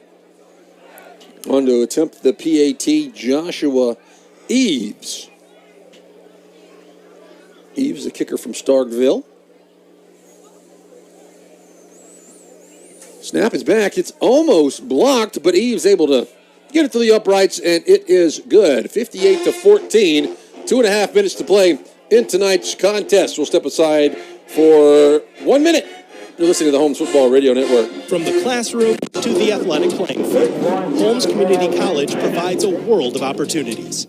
A first-class education, affordable tuition, and accessible locations make Holmes your best choice to further your higher education. Holmes Community College is consistently recognized as one of the best community colleges in the state of Mississippi. Let Holmes Community College fill your needs by providing classes for academic transfer, learning a new trade, or improving your skills through a workforce development department. For more information, log on to the school's website at holmescc.edu or calling 1-800-HOLMES-4. Providing the highest standards for their communities and the families they serve is the mission of Culpeper Funeral Home. With compassion and care, the staff at Culpeper Funeral Home will walk you through future funeral planning and the unexpected loss of a loved one. Culpeper Funeral Home, serving Kosciuszko and Canton.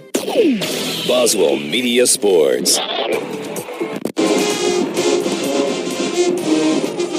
We come back to Rash Branch Stadium with 90 seconds to go on a rolling clock right here. COAHOMA not in any hurry to kick this one off, but the Tigers able to get their second score of the night on a 27-yard touchdown pass from Jaron Kelly to Tarek Latham.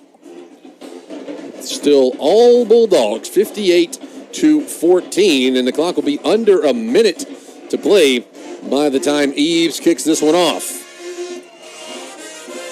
It is a long kick that sends Dakari Johnson back to his own 5-yard line. Cuts it back at the hash marks, down the sideline 30, cuts it back across the field, double-teamed at the 35-yard line. Yeah, really nice return. Really nice return by Dakari Johnson. And we got some more pushing and shoving going on. So this is the point in the game where you just want it to go. The clock's rolling. All Holmes has to do is take a knee. They really don't have to snap it, but Jackson Burkhalter will come in and maybe get a snap off.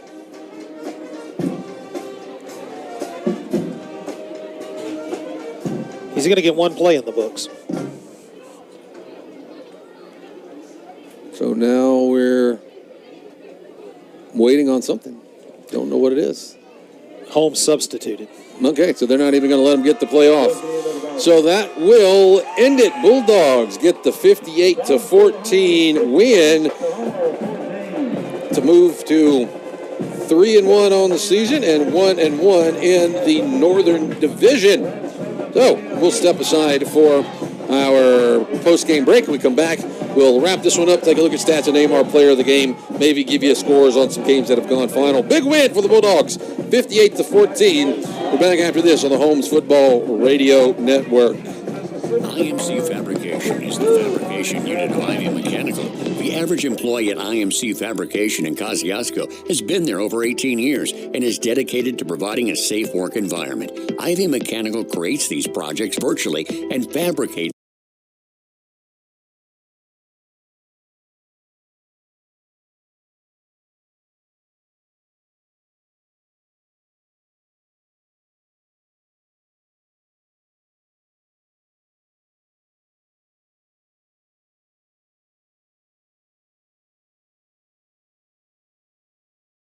IMC Fabrication is the fabrication unit of Ivy Mechanical. The average employee at IMC Fabrication in Kosciuszko has been there over 18 years and is dedicated to providing a safe work environment. Ivy Mechanical creates these projects virtually and fabricates